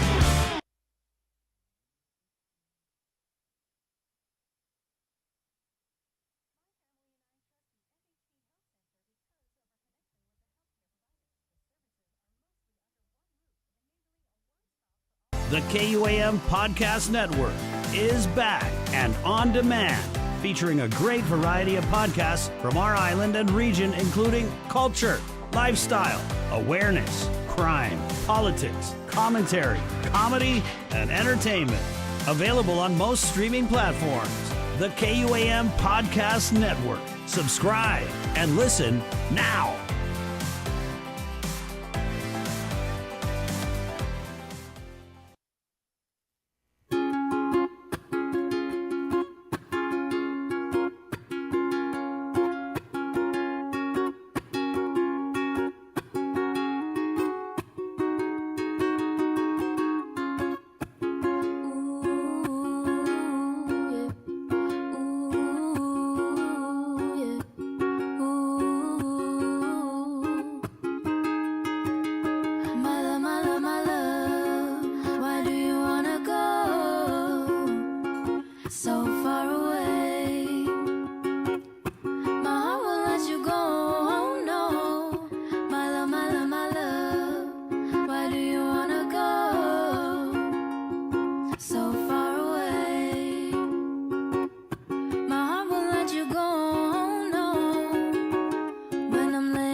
not sure. No, it's you that I'm longing for. Good morning, 7:47, Wednesday. Pacific Points, thank you so much. Cabo Enterprises, ITD, and Jackie in the box. Good morning. Speaker Terlaje joins us here in the KUAM News Zoom room. So we talk about relief at the pump, Madam Speaker. I know that there was the Programa Salapi, which they're reviving, and they're going to start accepting applications for that. I know that the governor had come out with a video message saying, the price of gas keeps rising. They're doing $100 a month, I think, for 3 months. And this is for eligible families, right? But you've got a couple bills that are kind of going to what I call like the root of the issue. And these are a pair of bills dealing with the liquid fuel tax. So if you could, Madam Speaker, explain those for our audience. Well, thanks. As you know, for years, right, Guam's been, and first of all, good morning, everyone. And great to see you all again. So as you know, for years, Guam's been trying to do whatever we can to adjust these fuel prices. And we found that, we need the help of Congress, and we need, potentially federal lawsuits. But in the meantime, we have roads that have always been the number one, issue here on Guam. It's really how we're going to fix these roads. And as you know, so in 2017, we raised the liquid fuels tax, which is the tax that's, charged to every consumer at the pump. And we raised it by about 4 cents back then. And that was to put additional money towards roads. And at that time, of course, we thought that was our only way we were going to fix these roads. But I think that, so I've been working on a bill lately and introduced these 2 bills yesterday. And this is to hopefully assist every consumer from, families to businesses who are, utilize fuel, relying on fuel to get to work, relying on fuel for their industry, is to reduce the prices to reduce the taxes. And so one of the bills repeals that 4 cent increase that was put on in 2017. And one of the bills repeals the liquid fuels tax entirely from the pumps. And so the goal is that, of course, the savings will be passed on to these families. But also, I've only felt comfortable doing this now because we've seen, we're getting money from the federal funds, particularly for bridges and roads on Guam. And secondly, because we've seen in the CRER, which is the Revenue and Expenditure Report that we just received about 2 days ago, that we're now tracking about $46 million above in general fund revenues that were above what was anticipated. So instead of that money, going towards some individuals or just one, business, I wanted it to make sure it can, work across the board. And so some of that is what I'm hoping will be used to cover this reduction in the liquid fuels prices. So hopefully the goal is to reduce the prices of gas on Guam in a way that we can control. So we control this liquid fuels tax. We can't control the company's prices. We can't control, any of those other factors that we've been trying to get to for years. But this is the one thing that the government of Guam controls in regards to the price of gas, and that is the liquid fuels tax that's added on to every gallon. Madam Speaker, I just wanted to, so where the idea is we lower the liquid fuel tax and then the gas companies will pass that savings on to the consumer. Correct. And that's in a perfect world, right? That's what we're hoping for. Right. But, they report these liquid fuels taxes. So I think it will be very obvious if all of a sudden, they're showing a big change in gas consumption or other, trends. So I think that would be traceable if they are not passing that on to the consumers.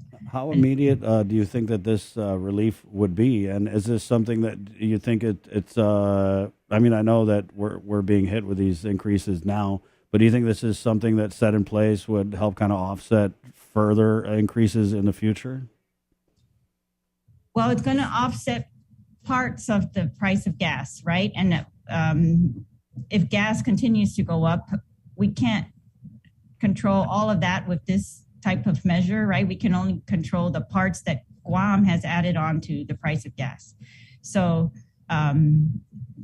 that's what it will do. So yes, but it would be permanent, and it would require, of course, that we continue to prioritize our needs here on Guam and prioritize how we use the rest of the general fund, and that we use these to continue the improvement to the roads. And as you know, the cost of living has really skyrocketed, and I haven't seen any indication that that will be going down anytime soon. So I'm hoping that this is going to really go further than just even the price of gas, that this money that families are able to save will be able to cover some of their other expenses that are really, really critical at this time. Speaker, do you anticipate any domino effect? Because I know there's one tax that they always talk about rolling it back, but if the idea is that we're getting money to fix the roads so that we can kind of do away with this tax where we get money to fix the roads, do you see other areas where maybe some of your colleagues might say, oh, well, let's just roll back these other taxes? Or do you see any other areas where you could provide relief for the people of Guam without, necessarily impacting the general fund? Absolutely. So we have, I think, done even better than that. I've never supported the increase in the BPT, the business privilege tax. They also call that the GRT, gross receipts tax, right? When that was increased from 4 to 5%, I did not support that increase. And I've supported every measure to repeal that from 5 back to 4, right? That was done at a time when, we thought that the tax, the Trump tax cuts were really going to impact us severely. And however, since then, we've seen that our revenues exceed our anticipated revenues or our appropriations almost every year since then. And so I've supported every measure to repeal that tax. But what I think, Chris, is that we've actually done better. For 90% of the businesses on Guam, and these are the businesses that are making $500,000 or less in a year, that those businesses, and that's 90% of Guam's businesses, that we have reduced the tax from 5 to 3%. So below the 4% that it used to be in 2018 or prior to 2018, we've reduced it to 3% for 90% of the companies. And so I think that that's a tremendous, it should be translating. Now that's a, good question, of course, that we've tried to prove. When we pass these tax reductions, I think one of the good things that the legislature has done recently is we're starting to put reporting requirements on these types of bills so that we can see whether the promises that have been made, by the business community, that this would result in increased employment, it would result in increased entrepreneurship, right? New businesses. So we're trying to get, we've mandated reports so that we can see whether that is really resulting from these, rollbacks of the taxes. So I would say we have actually succeeded in rolling back that BPT. And I think customers would tell you that they haven't seen that result in the prices of goods, but, and we haven't found a way to kind of prove that either, but we are going to be getting reports soon. They were due already in January and they're late, but should be getting reports to show whether they resulted in any increased employment, right? They allowed the businesses to hire more people or increased small businesses. So those are the two other, goals that we're going for. I wanted to ask a little off topic, but on that paramedic program, Madam Speaker, because I'd done the initial story on it and we haven't really heard of any development. But so there was this paramedic program that GFD was working with, and then for whatever reason, that program lost their accreditation. But that was kind of like the last that we heard. And so what it did was it left a lot of these fire GFD people who are trying to get this national certification license kind of like in a lurch, right? So has there been any traction with that? Have you heard anything from GFD or GCC or the entity that's supposed to be granting this licensure for the firefighters? I haven't seen that discussed. I've been monitoring the EMS, which is the the commission that oversees that type of thing, and they haven't discussed that lately. So, but in a not too long ago discussion that I had with the lieutenant governor, I know that this is an issue that they are trying to address, and I think GCC is always also continuing to try to address that. But, I don't know if you're aware that there is actually a law that was put in place by former Senator Rodriguez that mandates these community medics, right? That they would be out in the community available to all of us. It's a part of, bringing healthcare out there where it's very much needed in every community. And so, we're following up on that to see why they haven't fully implemented that law as well. So, we'll be following up, and I'll keep you posted. Thank you, Madam Speaker. Also wanted to ask about this EITC issue in session yesterday, where I know that Reverend Tax Director Daphne Shimza provided the legislature with a letter and basically said all that money that was appropriated for with the EITC stuff we got is, basically can't be used, right? Right. So we've been debating this since the budget, and at the time of the budget, they wanted to use what they called EITC reimbursements to Guam to pay for all kinds of, special projects at that time. But I had consistently said, if we don't know yet how this EITC money is going to come in, whether it's going to be, given to us in advance, like a credit that we use to pay this earned income tax credit, then we shouldn't be appropriating it. So that's actually what's happened now, is that we've got confirmation from the Director of Revenue and Taxation that this money is coming in, it's going to be put into a trust fund, and it's going to be used only for those earned income tax refunds, right, or the credits. So all of the bills where they have proposed that there's all this excess or earned income money that they can use are pretty much those bills are null right now.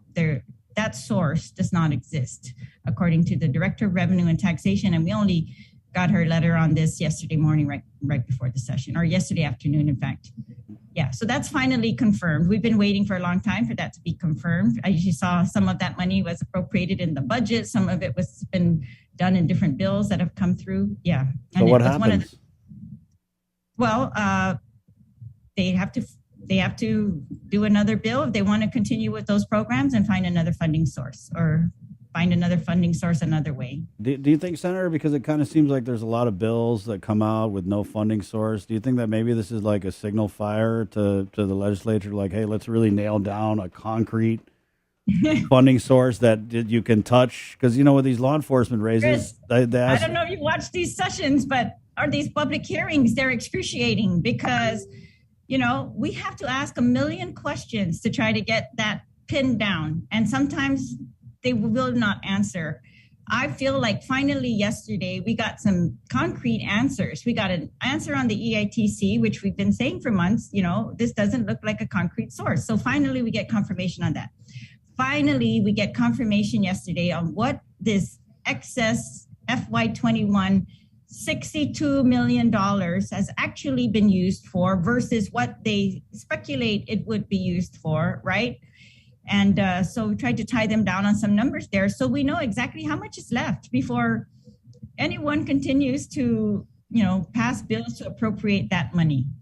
And so there was $62 million excess in FY21.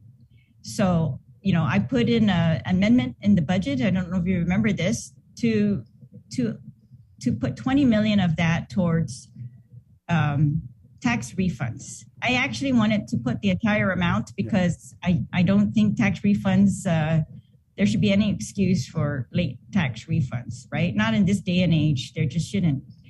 And not while we're seeing excess revenues. But so we were able to put 20 million to tax refunds.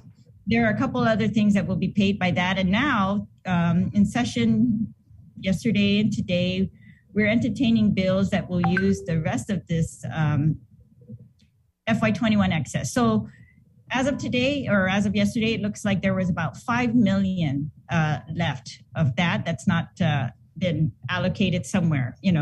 Tax refunds, the deficit, the 1.5 million deficit that was maintained from last year, the 10 million that's going to go to war claims is going to come out of that amount as well. And so now these bills are trying to divvy up the remaining 5 million. That's my understanding. And but yes, of course, that's the goal of every public hearing we have when they are fiscal. There are fiscal notes involved. Yeah. Yesterday, I passed out a couple of fiscal notes because they talk about it completely different, and even two fiscal notes, right? Two different bills. One says we've got 20 million. One says we've got 62 million.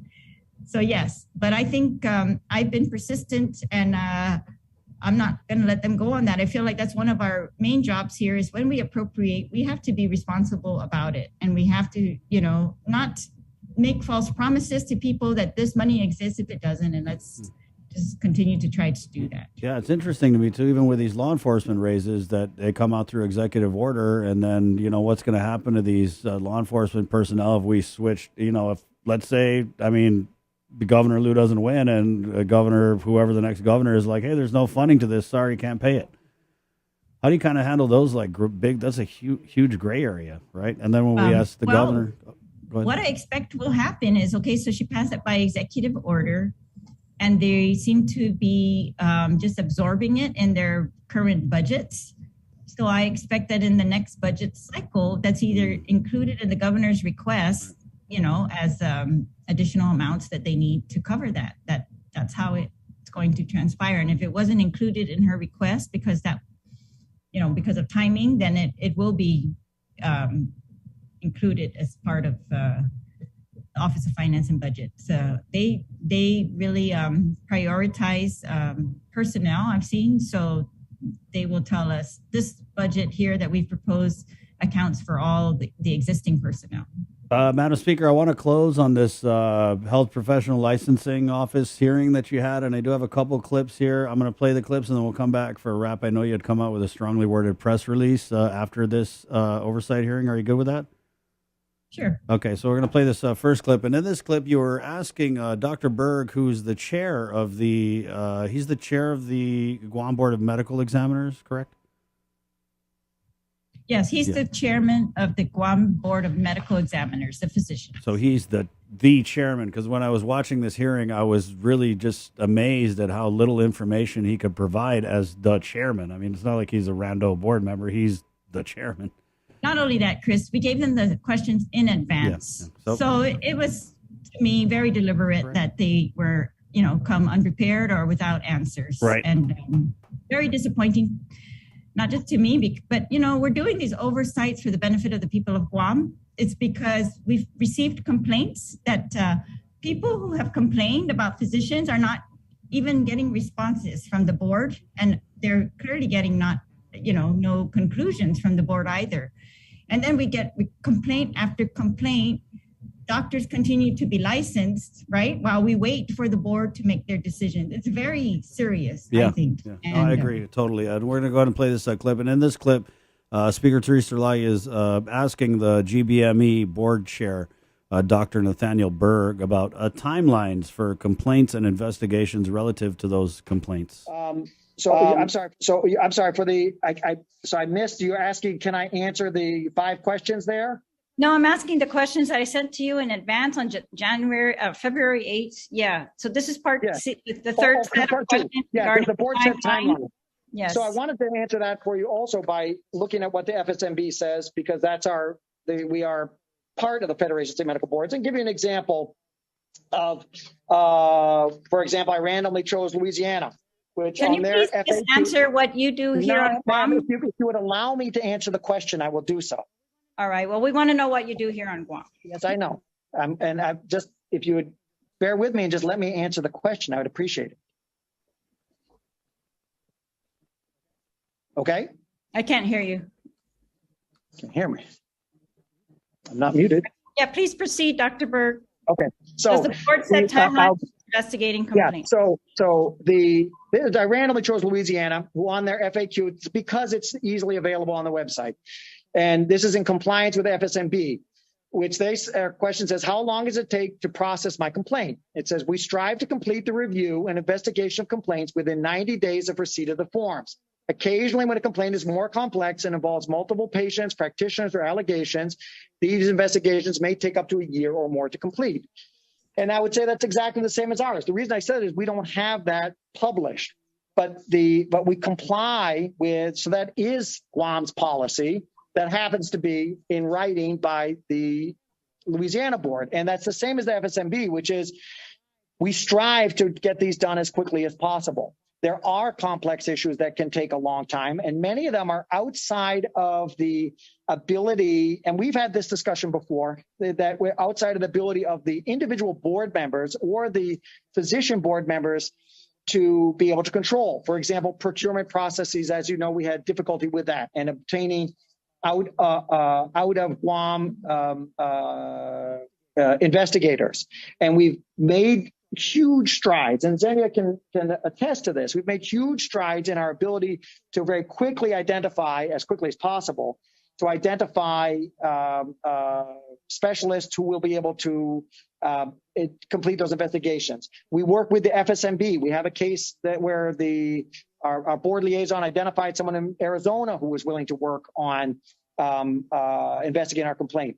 And do you want me to answer all 4 questions, right, or not? Well, Dr. Berg, if I could clarify, I didn't ask, how long it has taken you for each complaint, because we have a timeline of those. I'm asked if the board sets timelines or goals for investigating complaints. And so you're saying you follow Louisiana, but that's not really been adopted by the board as a policy and it's not been posted. Well, so what about the outstanding cases where you're waiting for members to do the investigations and they are unable to provide updates? Do those what do you do with those? So in those cases, there are, as with all investigations of this sort, we do expect people to report timely, and we haven't had issues where physicians have been unable to report in a reasonable time frame such that cases were removed. I have to tell you that in many cases that would set things back terribly, because they may have interviewed patients, staff, the physician who the complaint is against, and review sometimes documents that are over a foot tall, and reviewing them and getting them organized. We have not had cases where they're unable to meet them due to their schedules. However, as I think you probably know, in the Physicians Practice Act, if a physician fails to attend 3 meetings in a row, we have the option of asking that person to step down so as to not have delays. And we have taken that action. We asked a board member, since I've been on the board, one or two that we asked to step down to either attend. And we've had several that we had to remind them of their obligations, because one wants actively practicing physicians in our community. If you want people who are held in high regard, they tend to be very busy. So we don't want people who are too busy, right? So we've had physicians who are too busy, and we told them we don't think, who were proposed as board members, that they have to understand their obligation.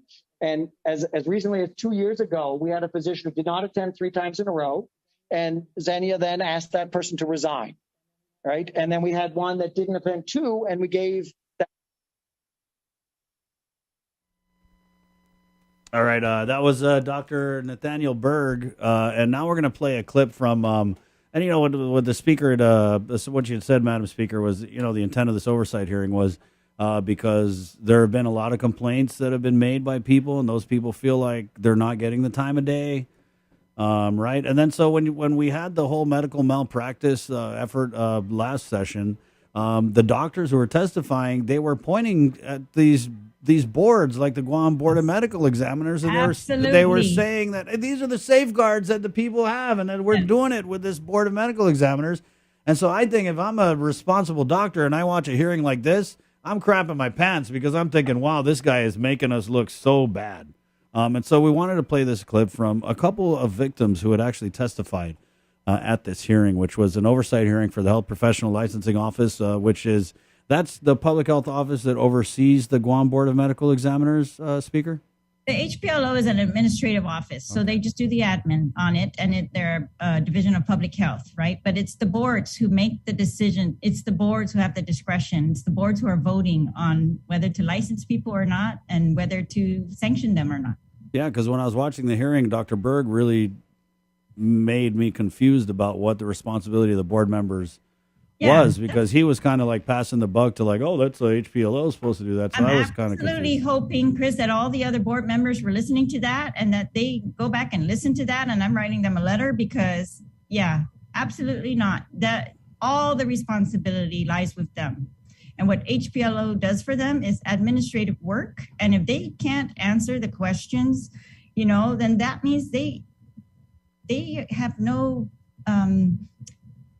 background on how they're making these decisions. Like if they don't know how many people are coming through with complaints in other jurisdictions and how they should handle that, they're the decision makers, not the administrative people. And so the board is the decision maker. There were a couple of victims who had testified at this hearing. We're going to just play a piece of both of their testimony. We'll start with the testimony of Danielle Baza. As a medical provider, the doctor had a duty to conduct himself professionally, and having trusted him to provide care to me through Oasis, took advantage of that and abused his power. I don't understand why he's still trying to be reinstated by the Guam Board of Medical Examiners, or why his hearings are being stalled. Why are the doctors policing themselves? And how is it not a conflict of interest for the AG's office to provide an attorney for the GVME when they are also supposed to be helping people like me to get justice? And what is the point of these oversight hearings if nothing gets done? And how disrespectful of Dr. Berg to just leave in the middle of Mr. Lebowski's testimony. How insulting is that? And tell me how much he cares if he's doing things like that. His behavior is unacceptable. Thank you. Thank you very much, Ms. Baza. We will now, if you could, if you're willing to wait, in case my colleagues have questions, we're now going to proceed with Deanna NB Tyron. Deanna.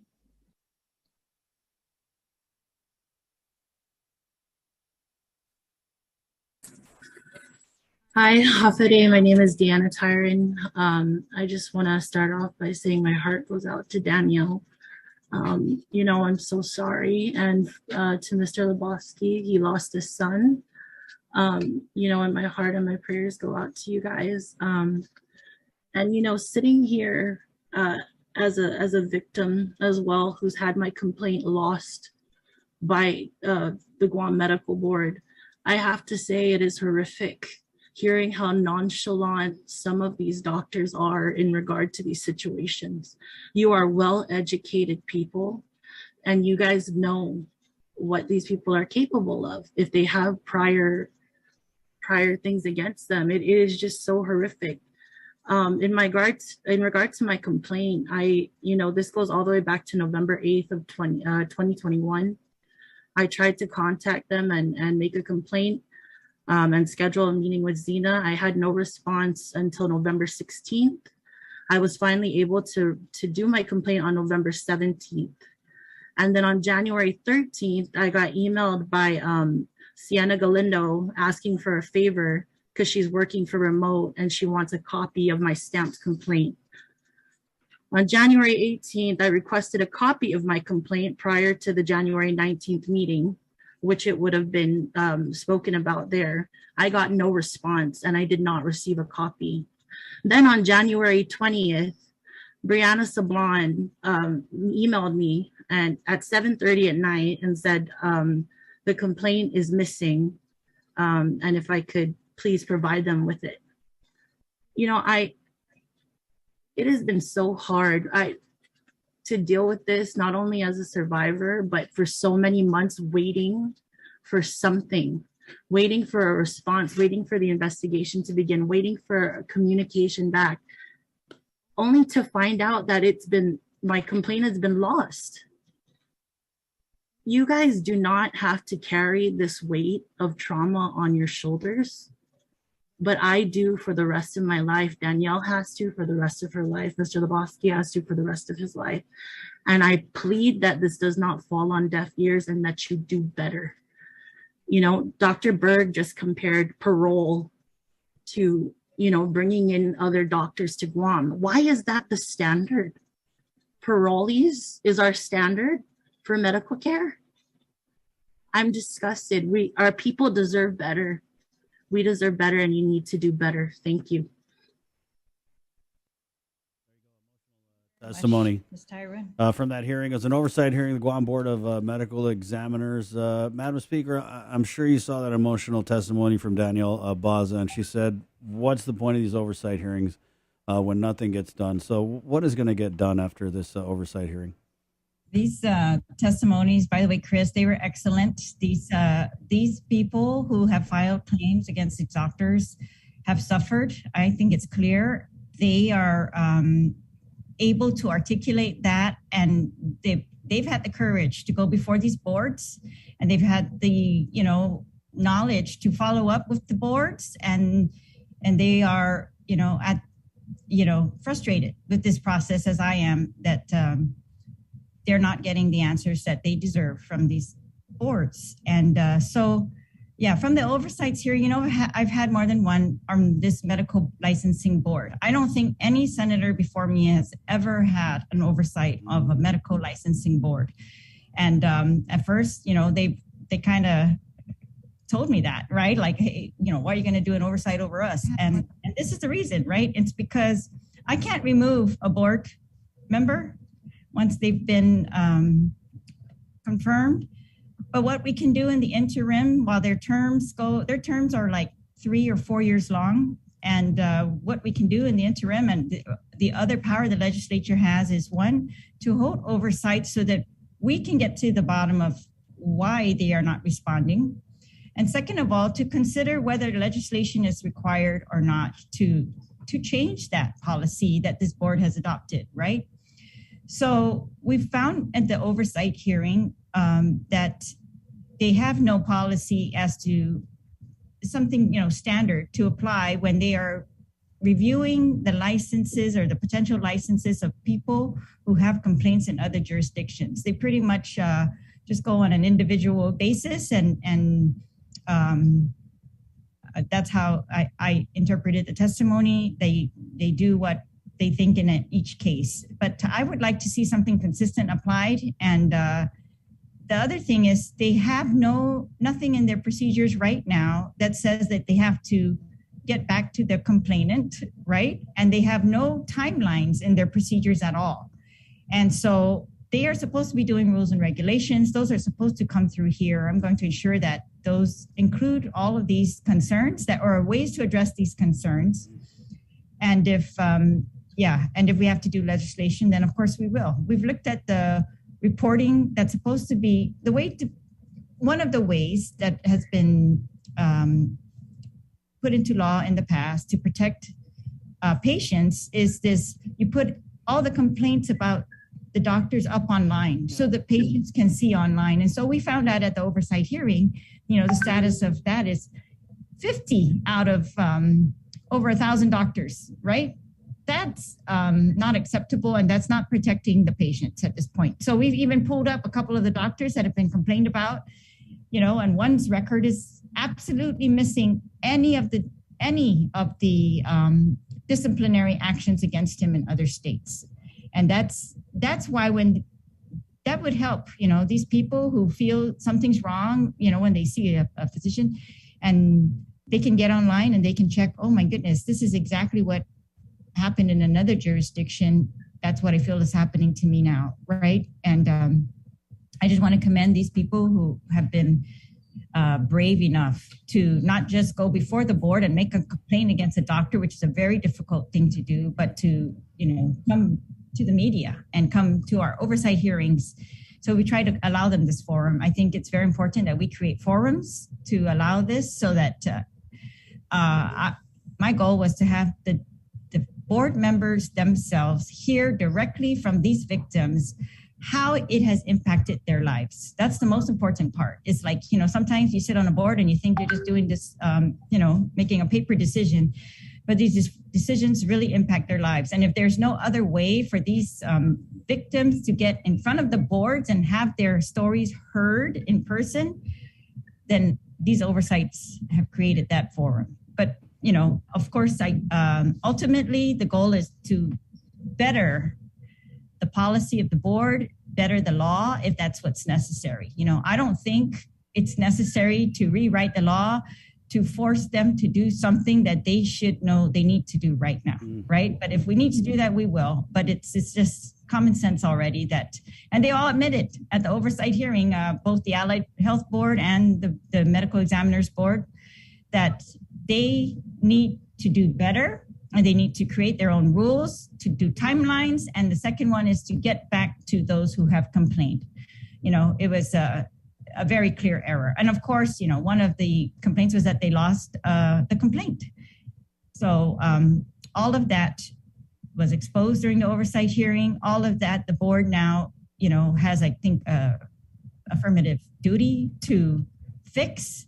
And of course, we are looking at the laws as to, do we need to mandate certain things or to change certain things?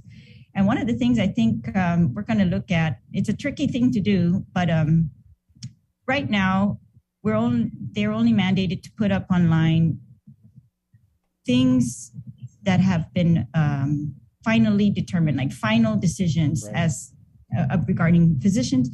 But I just think we have to address, if there are numerous complaints against certain physicians, and it is taking the board a long time to adjudicate on those, then all the potential victims or, future victims, more victims may occur if we allow that.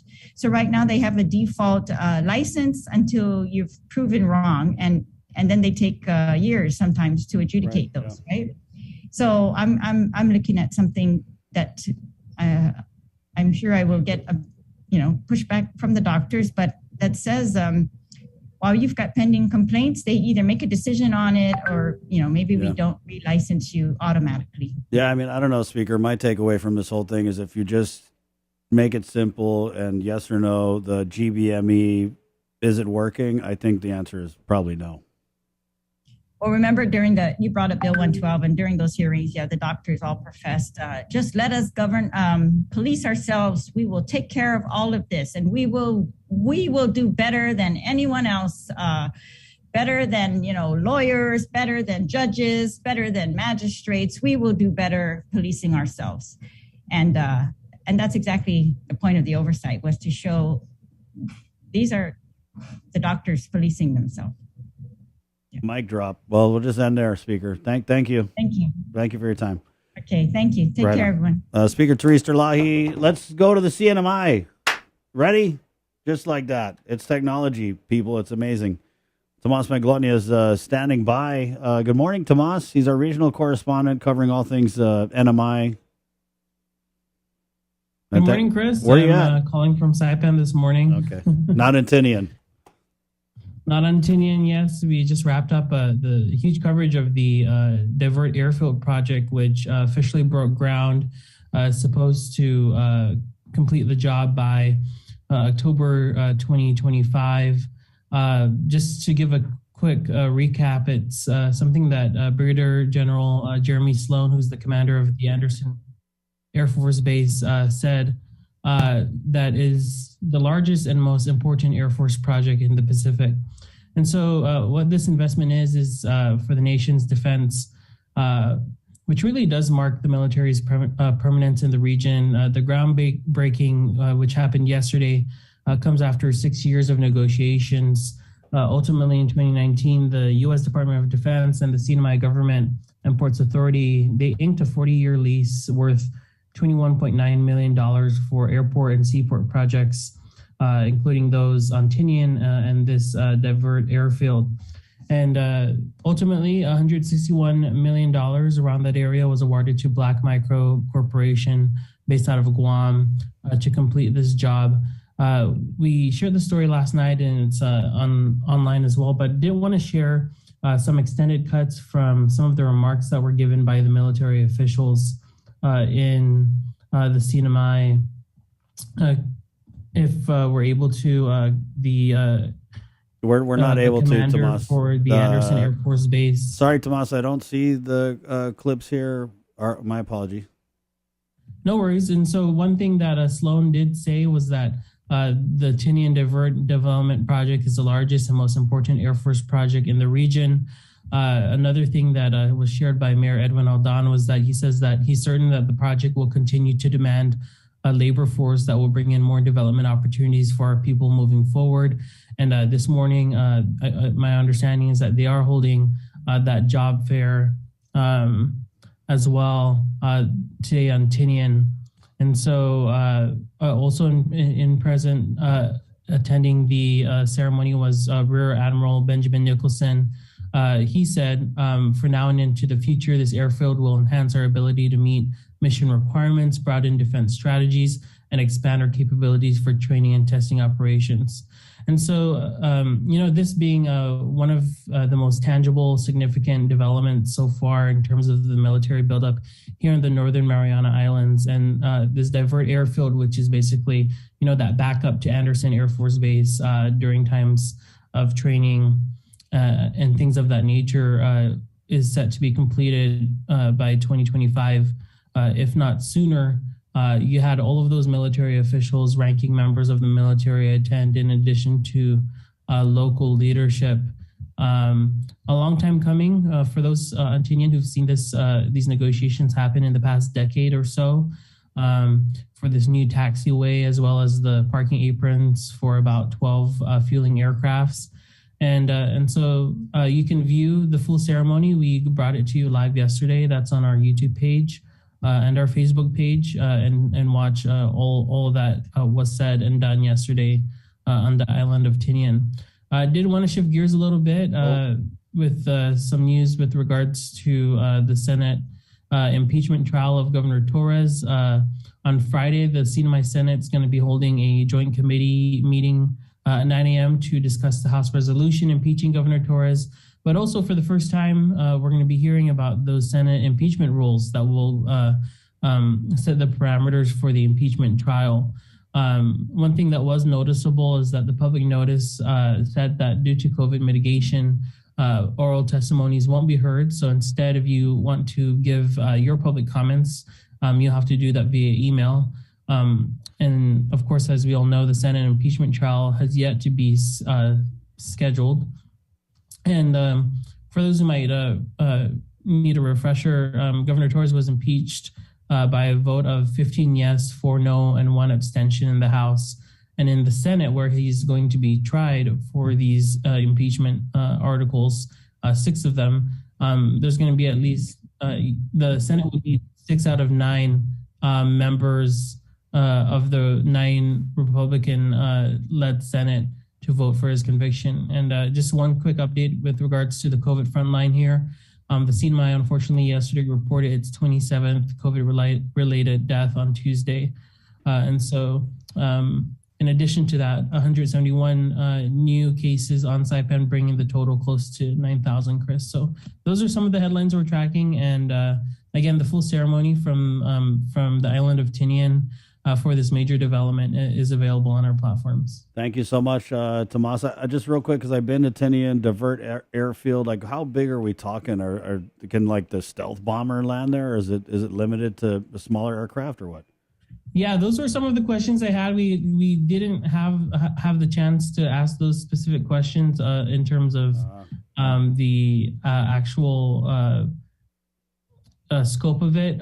We do know that one thing that Leonard Kaye, who's the GM for Black Micro Corporation, said, the airfield development at the Tinian International Airport encompasses approximately 1.2 million cubic yards of mass excavation for the development of a new taxiway, and again, accommodating 12 fueling aircrafts.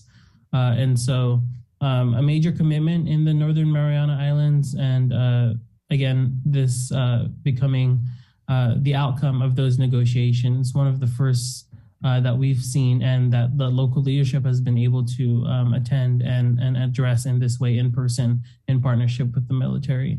Of course, all of this coming as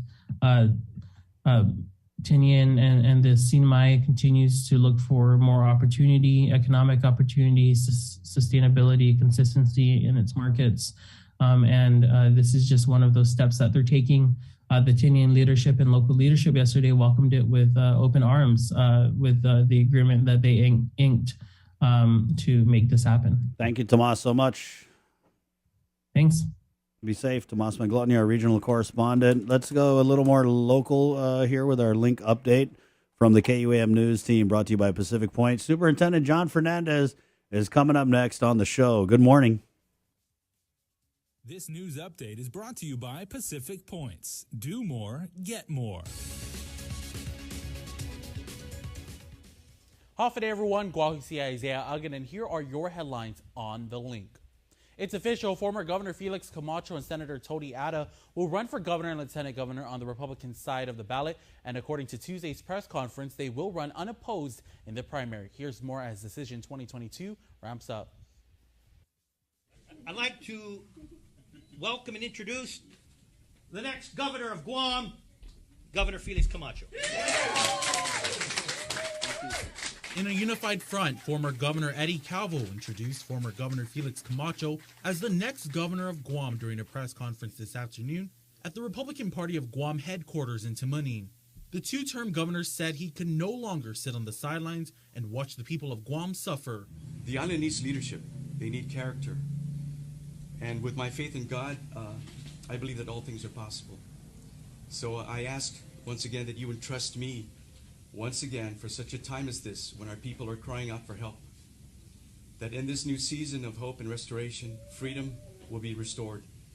And you will have a choice. The people of Guam, the voters, will have a choice on leadership come November. Senator Tony Ada will be joining Camacho along the campaign trail as his running mate. This is where leadership begins, and this is what we're going to do for our island, is lead our people.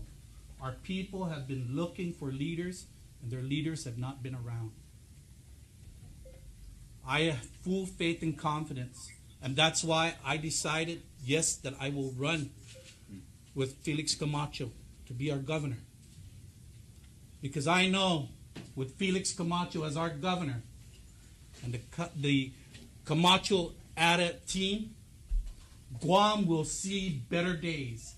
And the better days are here to come now. Senator Ada is a 5-term lawmaker. This also marks his second bid for lieutenant governor. In Decision 2020, he ran unsuccessfully with former Lieutenant Governor Ray Tenorio. As for Governor Camacho, he served 2 terms as governor beginning in 2003. During his first term, he served with former Lieutenant Governor Kaleo Moylan and former Lieutenant Governor Dr. Mike Cruz in his second term. Dr. Cruz has been Governor Lou Leon Guerrero's chief medical advisor during the COVID-19 pandemic. Additionally, former First Lady Joanna Camacho confirmed today that she is retiring from government service. She was serving in the current administration's cabinet as the Deputy Director of Guam Economic Development Authority. Shortly after the Republican Party of Guam press conference, the Democratic Party of Guam issued a statement saying they look forward to the race. Quote, "We welcome the opportunity in the months ahead to remind the electorate that Mr. Camacho's time in office was both unremarkable and unmemorable, and that his final action as the island's chief executive was to rename Guam to Guahan. Much like his record in office, our island has also forgotten as well," end quote. The statement continued, quote, "The Camacho administration chose to take away people's tax refunds instead of helping them, put Guam into debt instead of erasing it, and was sued for not providing the tax credits to low and middle income workers. We anticipate the new Camacho campaign will want to rewrite the record, and we think that's a good strategy but not a winning one," end quote. Democrat Governor Lou Leon Guerrero and Lieutenant Governor Joshua Tenorio have announced their bid for re-election. It remains unclear whether they will be challenged in this year's primary election. Congressman Michael St. Nicholas, however, has publicly said that he is seriously considering running for governor. Also issuing a statement, Lou and Josh campaign chairperson Francis Sanchez says they are looking forward to put up their record against the former governor. Sanchez says that they remain focused on the people and their needs and maximizing the $1.5 billion in federal assistance for our people. He adds there will continue to be tough challenges for our island, and our people and the voters will need to judge who is the best team to lead us through these hard times. We are confident that in the months ahead, Guam will see our ongoing commitment through our actions. We are all in this together. The governor is resurrecting the program and Salapi program that will provide up to $300 in direct assistance to qualified residents. Governor Lou Leon Guerrero announced in a videotape message saying, quote, "While the cost of gas is beyond our island's control, we can control our response." As our people head back to work, whether in our grocery stores or hospitals, our restaurants or schools, there is hope that the extension of GUAM and Salapi will provide you some relief. The governor signed an executive order outlining qualifications which previously were to federal assistance programs such as SNAP. Meanwhile, also in apparent response to rising fuel prices, Speaker Terlaje has introduced legislation to eliminate the liquid fuels tax. Revenues from the LFT is meant to help fund local road improvements. The road to justice was paved on Tuesday as joiner Scott Sked was found guilty for the murder of the former Humatec Mayor Daniel Sanchez. KUAM's Hannah Devanzo has this report. The tension in the courtroom ran high as all parties anxiously waited for Judge Vern Perez to announce the jury's verdict. We, the jury, in the above entitled action, find the defendant, joiner Scott Sked, guilty for the offense of murder. The charges include murder as a first-degree felony, aggravated assault as a second-degree felony, and a special allegation of the use of a deadly weapon in the commission of a felony. After the verdict, defense attorney Terrence Timblin expressed his disappointment. We thought there was very little evidence, no direct evidence, and I guess they found there was enough what's called circumstantial evidence, so that's how it played out. On the contrary, prosecuting attorney Leonardo Rapadas expressed otherwise. We clearly had the evidence. The jury found that we had the evidence to prove and show that she was in the house and she was involved in the killing of Daniel. So I'm happy for the verdict in the sense that we have someone now who is being held responsible for it. But again, someone died because of it, and we're just glad. We believe justice has been served. Attorney Timblin revealed the possibility of an appeal for Sked in the future after seeing what will happen during Rudy Canata's trial. He's also one of the accused in the murder of Sanchez. His trial is scheduled to begin on March 15th. Reporting for Guam's News Network, I'm Hannah Devanzo. It started off as a night of playing darts but ended violently. Hercules Perez Excel and Sean Christopher Sablon were charged with attempted murder, second-degree robbery, aggravated assault, and theft of property. According to court documents, the victim was playing darts with the suspects early Monday morning when they beat him and stabbed him repeatedly. Then they allegedly robbed him of $850. The victim managed to escape the home and waved down a patrol car. Aside from Excel and Sablon, a third person who was also present during the assault was arrested. Rebecca Anson Nicholas is accused of luring the victim in a bedroom where the assault occurred. She was charged with second-degree robbery, aggravated assault, and robbery. The last time the island had a full-time chief medical examiner was back in 2019 when Dr. Aurelio Espinola retired at the start of the year. Now come summer, Dr. Jeffrey Nine will be the new CME as he has accepted the offer authorized by the post-mortem commission. Dr. Nine's salary will be $310,000 plus benefits. CNMI's Attorney General Edward Manabusin confirmed their commitment to providing $50,000 as part of the package in exchange for Dr. Nine providing a forensic pathology services to the CNMI. He currently serves as Yavapai Country Medical Examiner in Prescott Valley, Arizona. His resume also includes extensive experience as a professor of pathology at such institutions like University of Pittsburgh School of Medicine and University of New Mexico School of Medicine. Despite safety measures in place and being on full lockdown since March of 2020, over the weekend, a total of 15 residents and 3 employees tested positive for COVID-19 at St. Dominic's Senior Care Home in Barragata Heights. KUAM's Jonah Gonçalves has the latest. Our resident Manamco, our community of Dominican sisters, and our staff are all safe, and we have steadily continued with our service and care amidst this pandemic to this day, end quote. However, despite safety protocols, yesterday, St. Dominic's Senior Care Home posted on their Facebook account that over the weekend, swab testing was done of the whole facility to include 36 residents and between 70 to 75 staff. The results? 15 residents and 3 employees testing positive for COVID.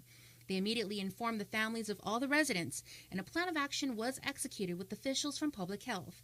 COVID-19 Incident Commander Fernando Esteves. I notified my case investigation team to begin conducting a case investigation of St. Dominic's because of its high-risk nature. So they did start that initial coordination and discussion with St. Dominic's on Sunday. Public health, members from public health went over there to conduct an assessment, determine what the needs were.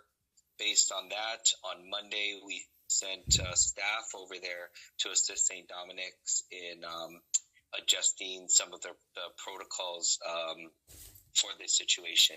Also providing support with some PPEs and HEPA filters as they get through this. 7 public health nurses moved all COVID-positive residents to the ward of the senior home in order to separate them from those who were not affected. Public health provided much-needed assistance as St. Dominic's has no reserve or backup staff. Estevez adds that once residents were secured, they were able to analyze the situation and establish a treatment plan for the positive residents. And they're under constant monitoring, so their baselines were good. There was no, at least at that point, based on the evaluations, there was no need to move any of the patients to the hospital. They were doing well. And so just coordinating for the treatment and then coordinating for our containment folks to go over there and do their jobs. Based on their risk criteria, they were the best candidates for sotrovimab. So 15 IV infusions with sotrovimab were given by HSP. The senior homes post goes on to say, quote, "We will be in a fierce battle with the virus this coming 10 to 21 days, and we beg for your understanding, support, and prayers, especially for our Manumku, who will be doing their own individual fights with the virus. For our frontliners and for all of us here at St. Dominic's, we will all do our best to do our duty and serve our vulnerable population. We will take care of our Manumku, whom you have entrusted to us," end quote. Reporting for Guam's News Network, I'm Jonah Gancharfris. As per their Facebook page, they say for now all is well. Residents are all stable and the staff is doing fine. For more news, head on over to KUAM.com and we'll see you tonight on KUAM News Primetime. This news update is brought to you by Pacific Points. Do more, get more. Thank you so much, Isaiah Huggan from the KUAM news team. Hear ye, a notice of intent. Buenos Aires, the Department of Public Works is announcing our intent to employ Miss Erin Jane B. Regis as an engineer 1 at pay grade L, step 9 of $49,364 per annum. This announcement is in compliance with Public Law 28-112, Recruitment Above Steps, Section 5, Transparency and Disclosure, Section 10. Now, should you require additional information, please contact the Human Resources Division of the Department of Public Works Recruitment Branch at 671-475-1128 or 1141. Thank you very much. Vincent P. Ariola, Director, DPW. 844. Let's turn it over to just right here where Isaiah Huggan, our education reporter from the KUAM news team, is standing by with Superintendent John Fernandez. Good morning, Isaiah. Good morning. Thank you, Chris. Good morning, Superintendent Fernandez. How are you? Hi, good morning, Isaiah. I was, if I could, before we start, I mean, I'm just trying to remember what things were like before COVID-19, because for the past 2 years, we've been doing this weekly segment, but there was a time when I think we would only get calls that there was a fire, a police, break-in at a school or after a board meeting. And so, this weekly, this is have been a COVID weekly meetings, and, I appreciate it, but I'm just thinking to myself, it wasn't too long ago where we knew each other before you even joined, the ranks of the media. So, again, as long as it's useful to the community, we're here to, give you updates and let you know what's going on. So, but again, this is I think for the community, getting these regular updates is something that wasn't always the case. So I hope we're ready to answer the question and keep you guys, up to date with the latest in DOE. Awesome. So speaking of updates, I wanted to get, a status report on the 180 days in service learning hours requirement waiver. Have you guys heard back from the legislature yet?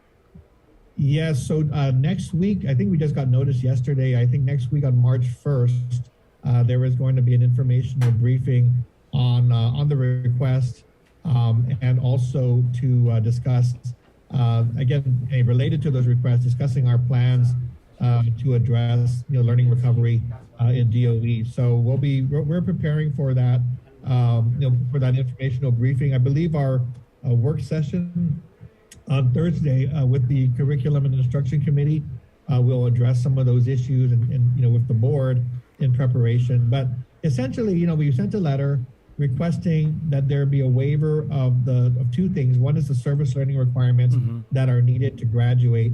And right now, we have students who in high school who are freshmen and sophomores to whom that requirement applies, but they just haven't had an opportunity really to go out and get service learning credits or service learning hours. So they're, right now we're getting concerns that they're falling far behind, and we just want to make sure we even the playing field, for all of our high school students, knowing that we can't provide them those opportunities until we're kind of through this, through getting further through this pandemic. On the 180 instructional days, we're really going to have to clarify and I think really change the wording of the law because, as we review it, number one, the requirement is that Guam DOE provide 100 instructional days as part of a minimum of 100 instructional days every school year. Now, when we went to FESPAC, when FESPAC came to Guam, we had to actually shorten the school year. And so in order to shorten the school year, but still ensure that we had the instructional time, what we did is we lengthened the school days. I forget the details, but I know that we had to add time to the school days in order to make up for the number of days that we had to cut the school year short. So the language changed from 180 days or its equivalent. And so if you look at our school calendars now, it actually is 173 instructional days, but the hours were adjusted from when that law was first passed to account for that time that was lost. And what we do with those additional days is use them for professional development. Now, the legislature actually had amended that law and changed the days into, I believe it was instructional hours. And so we made an amendment and it changed it to instructional hours so that in case you missed 2 or 3 hours, you didn't have to make up an entire day. You could make up those hours at a later time. But when we got the waiver early in the pandemic, the language changed from hours to days. So it's getting a little more, I think, confusing if you're looking and trying to track this requirement. And I think when we meet on March 1st with the committee, we're going to really ask that the language be clear and take into account not just what we think is important in terms of instructional hours and instructional time needed, but if we're going to go forward with online learning, remember that online learning, the best practices the best practices don't include being online, 8 hours a day. It really takes into consideration synchronous, time online and asynchronous work where you do work, but on your own time before your online class. So I think there's a lot that needs to be clarified, and we're going to go to the informational briefing to work that out with the legislature. Okay, thank you. And so Public Health was talking or mentioning that they're still waiting on the I guess you guys to fix the discrepancies in regards to the student PEBT. What's the latest in regards to that? Right. So there were some, again, I think I mentioned last week when we were aware of minor discrepancies that needed to be addressed, and our staff was addressing those corrections and those confirmations of the information that so make sure it's accurate. Staff has informed me that they completed that last week and submitted it to Public Health, and that at the staff level at least, Public Health has indicated that they're going to be moving forward with that list to their vendor to begin the processing. So I hope that I'll check in at a higher level, but my staff informs me that from their level they understand that Public Health is now able to move forward. So hopefully that means that these PEBT cards will be loaded with that with the additional amount from this past summer. That's good news for those who are waiting for that. Do you happen to have the amount of number of students who were enrolled into the summer school program for 2021? It's not. I don't believe it's the summer school program numbers. It's a matter of who was enrolled in school during the time period that's encompassed. Because every student who was eligible for PEBT will be able to avail themselves of that additional funding. It's just a matter of, students coming and leaving during the school year or enrolling in summer school. But it's just a matter of clarifying the records and ensuring that we have an accurate list. But it should encompass everyone who was going to school that school year, which would have been 21 to 22, including the summer, and making sure that master list is correct. So after we deal with the summer, we're going to be looking at whether there will be additional PEPT assistance for this school year because of the interruption earlier in the school year, and that'll take into account those who were enrolled from the 22 to 23. I'm sorry, I meant 2021 and 21-22 school year. So we dealt with the prior school year. This is a chance to deal with the summer, which is still considered part of that prior school year. And then once we take care of the summer, we're going to look and take into account whether PEBT assistance will be available for this school year, which is 21-22, because of the interruptions we saw, back in September. So there should be some further assistance available from that period of time as well. Okay, so I'm trying to just clarify, because Public Health says this is only for students who were enrolled into the summer school program.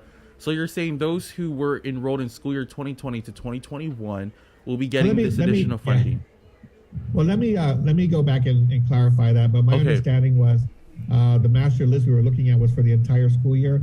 So I'll have to go and verify if that's not the case. But at any rate, I've got the staff has taken the master list and worked with Public Health so that all who are eligible will be notified once the list is correct and is moving it forward for processing. So let me get back to you on that one.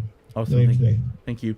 And what's the latest? Excuse me. I'm just still waking up. What is the latest in the regards to the $9 million budget shortfall? Is GDU, what's the latest in regards to that? Okay, so with regard to budget shortfalls, and you're tracking it correctly, but in terms of how we deal with the budget shortfall, what we did at the beginning of the year is we looked at the resources we had and the plans that we had for spending, and we said, look, there's not enough resources.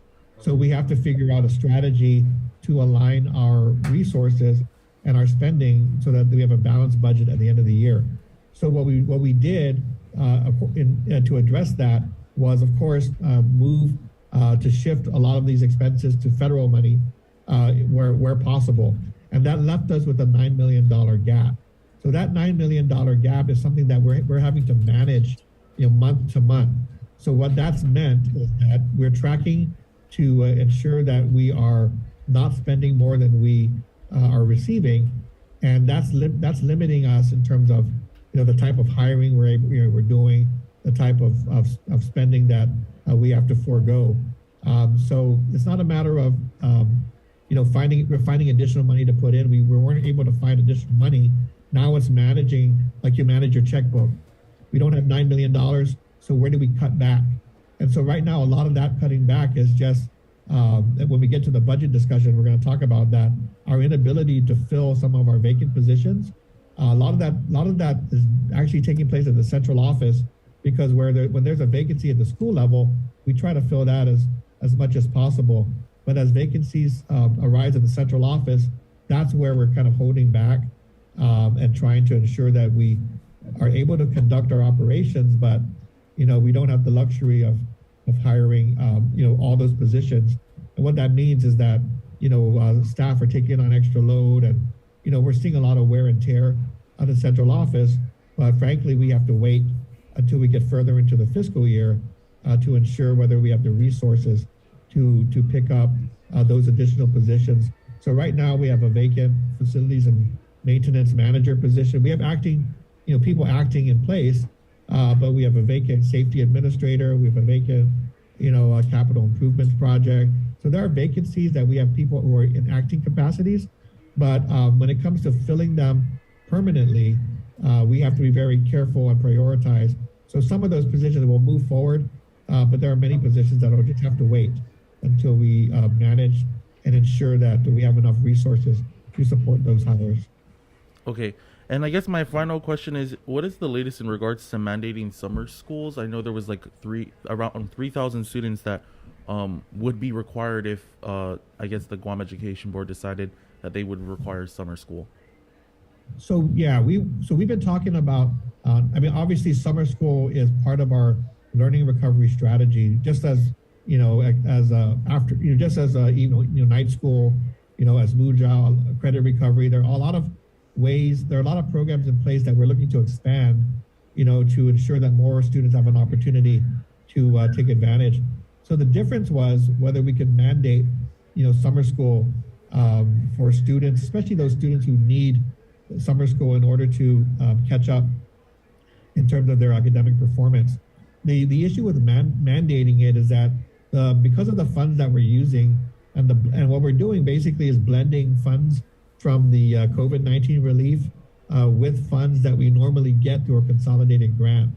And in our consolidated grant, which normally funds summer school, we're not able to normally use federal funds where there are local mandates, to provide those services. So we really had to clear it up with USDOE to ensure that if we put a mandate in place for certain students to attend summer school, that we wouldn't be penalized and not be able to use federal funds. So what it looks like, the latest information that I received is that it is possible to mandate, certain students to attend. And I think we'll be discussing this again at our work session on Thursday to determine, how to proceed. I mean, obviously, if you mandate students to attend, there has to be some kind of consequence, right? Yeah. I mean, you're mandated, you're required. What if you do not attend? What is the penalty or consequence that student will face if they choose not to show up? So those are the kinds of things. I think we got the go ahead to think of to go forward with a mandate and figure out how to tailor that so that it makes sense for our students. But we also have to think about, okay, what happens then if we put a mandate in place? Does that mean you won't move to the next grade? Does that mean you don't get to graduate on time? I don't know. We have to go through that discussion, and I think we're ready to have that discussion later this week. Okay, one more question briefly, if you could answer this. Have you guys responded to the FOIA request that Senator Sabina Perez sent to your office a couple of weeks ago? It was a couple of weeks ago, and based on the FOIA law, because of what she's requested, which goes back a couple of years, until 2019, we were able to get an extension, so that we could go through all the documents. So I think it's due either Friday or Monday is due to the senator. So we're of course we're on track to meet that requirement. Our legal team handles all of our FOIA requests to make sure we comply with the law. But that's just one aspect. I know that you had other questions about other procurements that are ongoing. So a couple of them. We do have we have seen several protests recently dismissed. At the OPA level. So one of the critical ones, of course, was HEPA filters. So we were able to get it dismissed at the OPA level, but until the time frame for appeals to the court expires, which I think is this week, we aren't able to move forward. But if we get through this week and vendors don't file an appeal in court, then we'll be able to proceed with that procurement. So that's HEPA filters. The MiFi's devices, we had an early protest back in November that we denied in December, and then we moved forward in that process to award the MiFi's, and then we received another protest. So that protest is actually at the agency level, which is with us to respond to, and we expect to respond to that, shortly. And if the vendor then decides to appeal that to OPA, then that appeal will then go to OPA to be addressed. So it is troubling to see these processes drawn out. I mean, I completely understand vendors who want to exercise their rights and who believe that there are issues with the procurement, but I think we've had a pretty good record of demonstrating that our procurements are handled, appropriately. It's just that it takes extra time to get these services out to students and to schools when a protest takes place, and you have to go through the OPA, and not only do the OPA, but have to wait until the appeals window is exhausted with the courts before you can proceed. But again, that window is this week.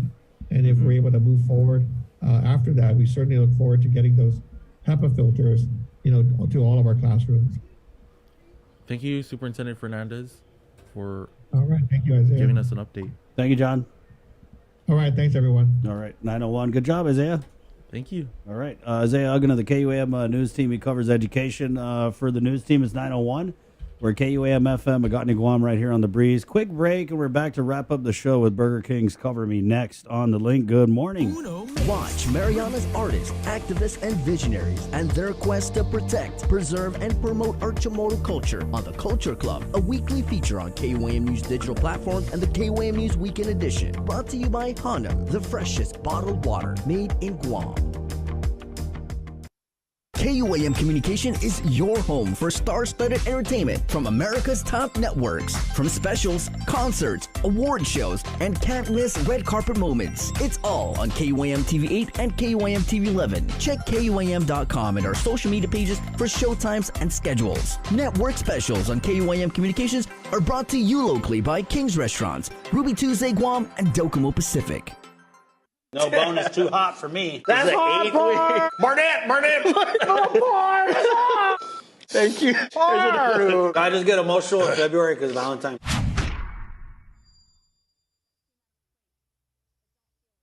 It's deep diving into what's making news, listening to your feedback, and getting you the answers you deserve. Plus, remembering to laugh a little too. Join me, Chris Barnett, on The Link, live streaming video on the KUAM News Facebook page and YouTube channel, and broadcast live on The Breeze, 93.9 FM, KUAM.com, and the KUAM News app. Miss The Link, miss a lot, so don't miss it. The Link is presented by IT&D, Calvo Enterprises Inc., Jack in a Box, and Pacific Points. Mariana's Irrigation and Landscape Superstore. Stop on by and visit our showroom today. We offer everyday low prices on all major outdoor power equipment like bush cutters, chainsaw, power washer, generators, and more. Need service, repair, maintenance? Well, check out Guam's best superstore only at Mariana's Irrigation and Landscape, located in Barragata along Army Drive between Submarina and Besta Market. Call 735-7446 for more information. Now shipping to surrounding islands. Mariana's Irrigation and Landscape Superstore.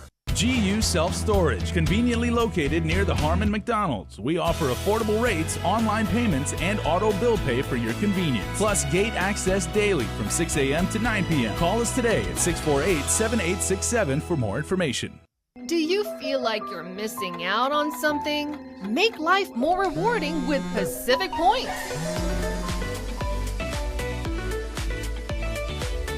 Earn and redeem points for bill rebates and free load at IT&E, discounts on fuel at Shell, vouchers at Foodies, and United Mileage Plus miles. You can even pay with Pacific Points at IT&E, Shell, and Foodies. Pacific Points. Do more, get more. Let us know what's up on our KOM News WhatsApp tip line at 671-727-0094. Share information about what's happening in your town, on Guam or the CNMI, and what you want us to know. Reach us on WhatsApp at 671-727-0094. For Burger King, the Big Fish sandwich, it's Lent. Lent is coming up. Sir, Lent is coming up. Something's fishy in the air. It's Lent, yes. Right. And so I'm excited about the BK Big Fish. I love it. And I'm going to probably eat 40 BK Big Fishes during the 40 days of Lent. In the meantime, stock up on your meat, guys, while you can, as Burger King's new Double Whopper Junior Your Way meal includes French fries, 4-piece chicken nuggets, and I love their nuggets. They're long and refreshing soft drink. BK Your Way. Yeah, they're very long, and there's black pepper in it. It's good stuff. They're proud to present, meaning Burger King, they're proud to present Cover Me. And it's also brought to you in part by Docomo Pacific. They're here to help. The Affordable Connectivity Program helps you connect to things that matter most with $30 off select internet plans. Head over to Docomo Pacific, Tamuning HQ, to see if you qualify. Qualifying households can get a free router with an additional $45 off for limited time only. Visit Docomo Pacific and ask about ACP today. Docomo Pacific, better together. Thank you, guys, for jamming with us on this Wednesday episode of The Link. For the team, my name's Chris. Está adios. Thank you, Chris and Bree, for allowing. Buenas and Hafide. Thank you, Chris and Bree, for allowing us to perform today. My name is Eric Borja, and to my left is Mr. Ralph Kileleman, and we are Masaya Hoffa. He's really not to my left because we are actually practicing social distancing, and we're trying to do our part to help flatten the curve. So we encourage everybody out here on the island and around the world to stay home and do your part. And if you need to be out on the road, please be safe. If you need to go to the store and get your food and all that, we ask that you use a mask and use your hand sanitizer if you have any, and Clorox wipes. And also, we want to say, Sudus Masi, para todos si finena na responso, y medicos and enfermera, para todo matotsogui para isla, Sudus Masi.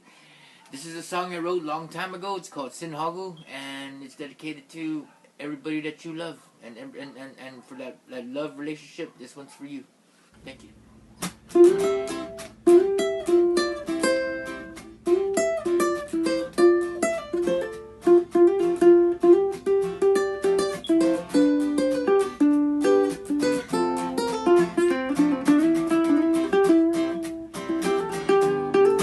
When I first saw you, girl, we put a big smile on my face. Then I said to myself, how beautiful you are. Then I got to thinking what it would be like to have you in my arms and squeeze you all so tight. Without you,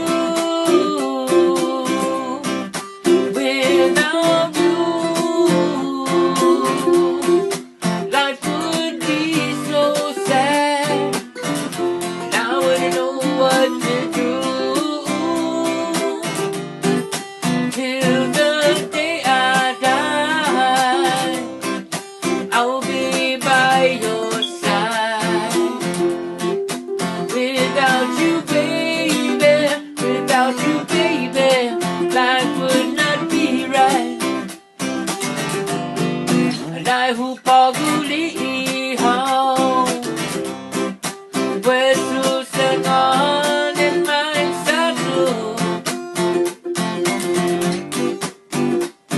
Campus bonita mo.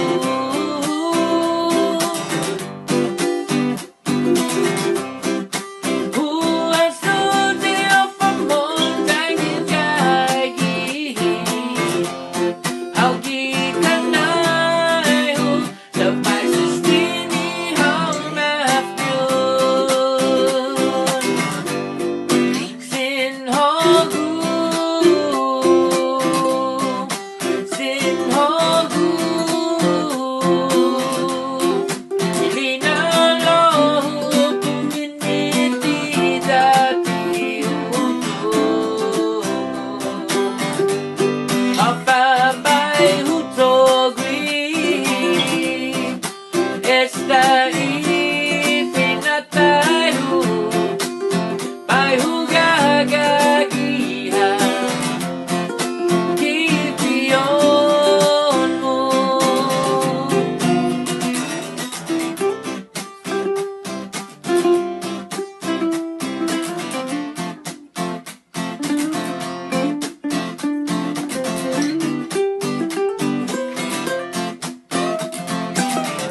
be yours.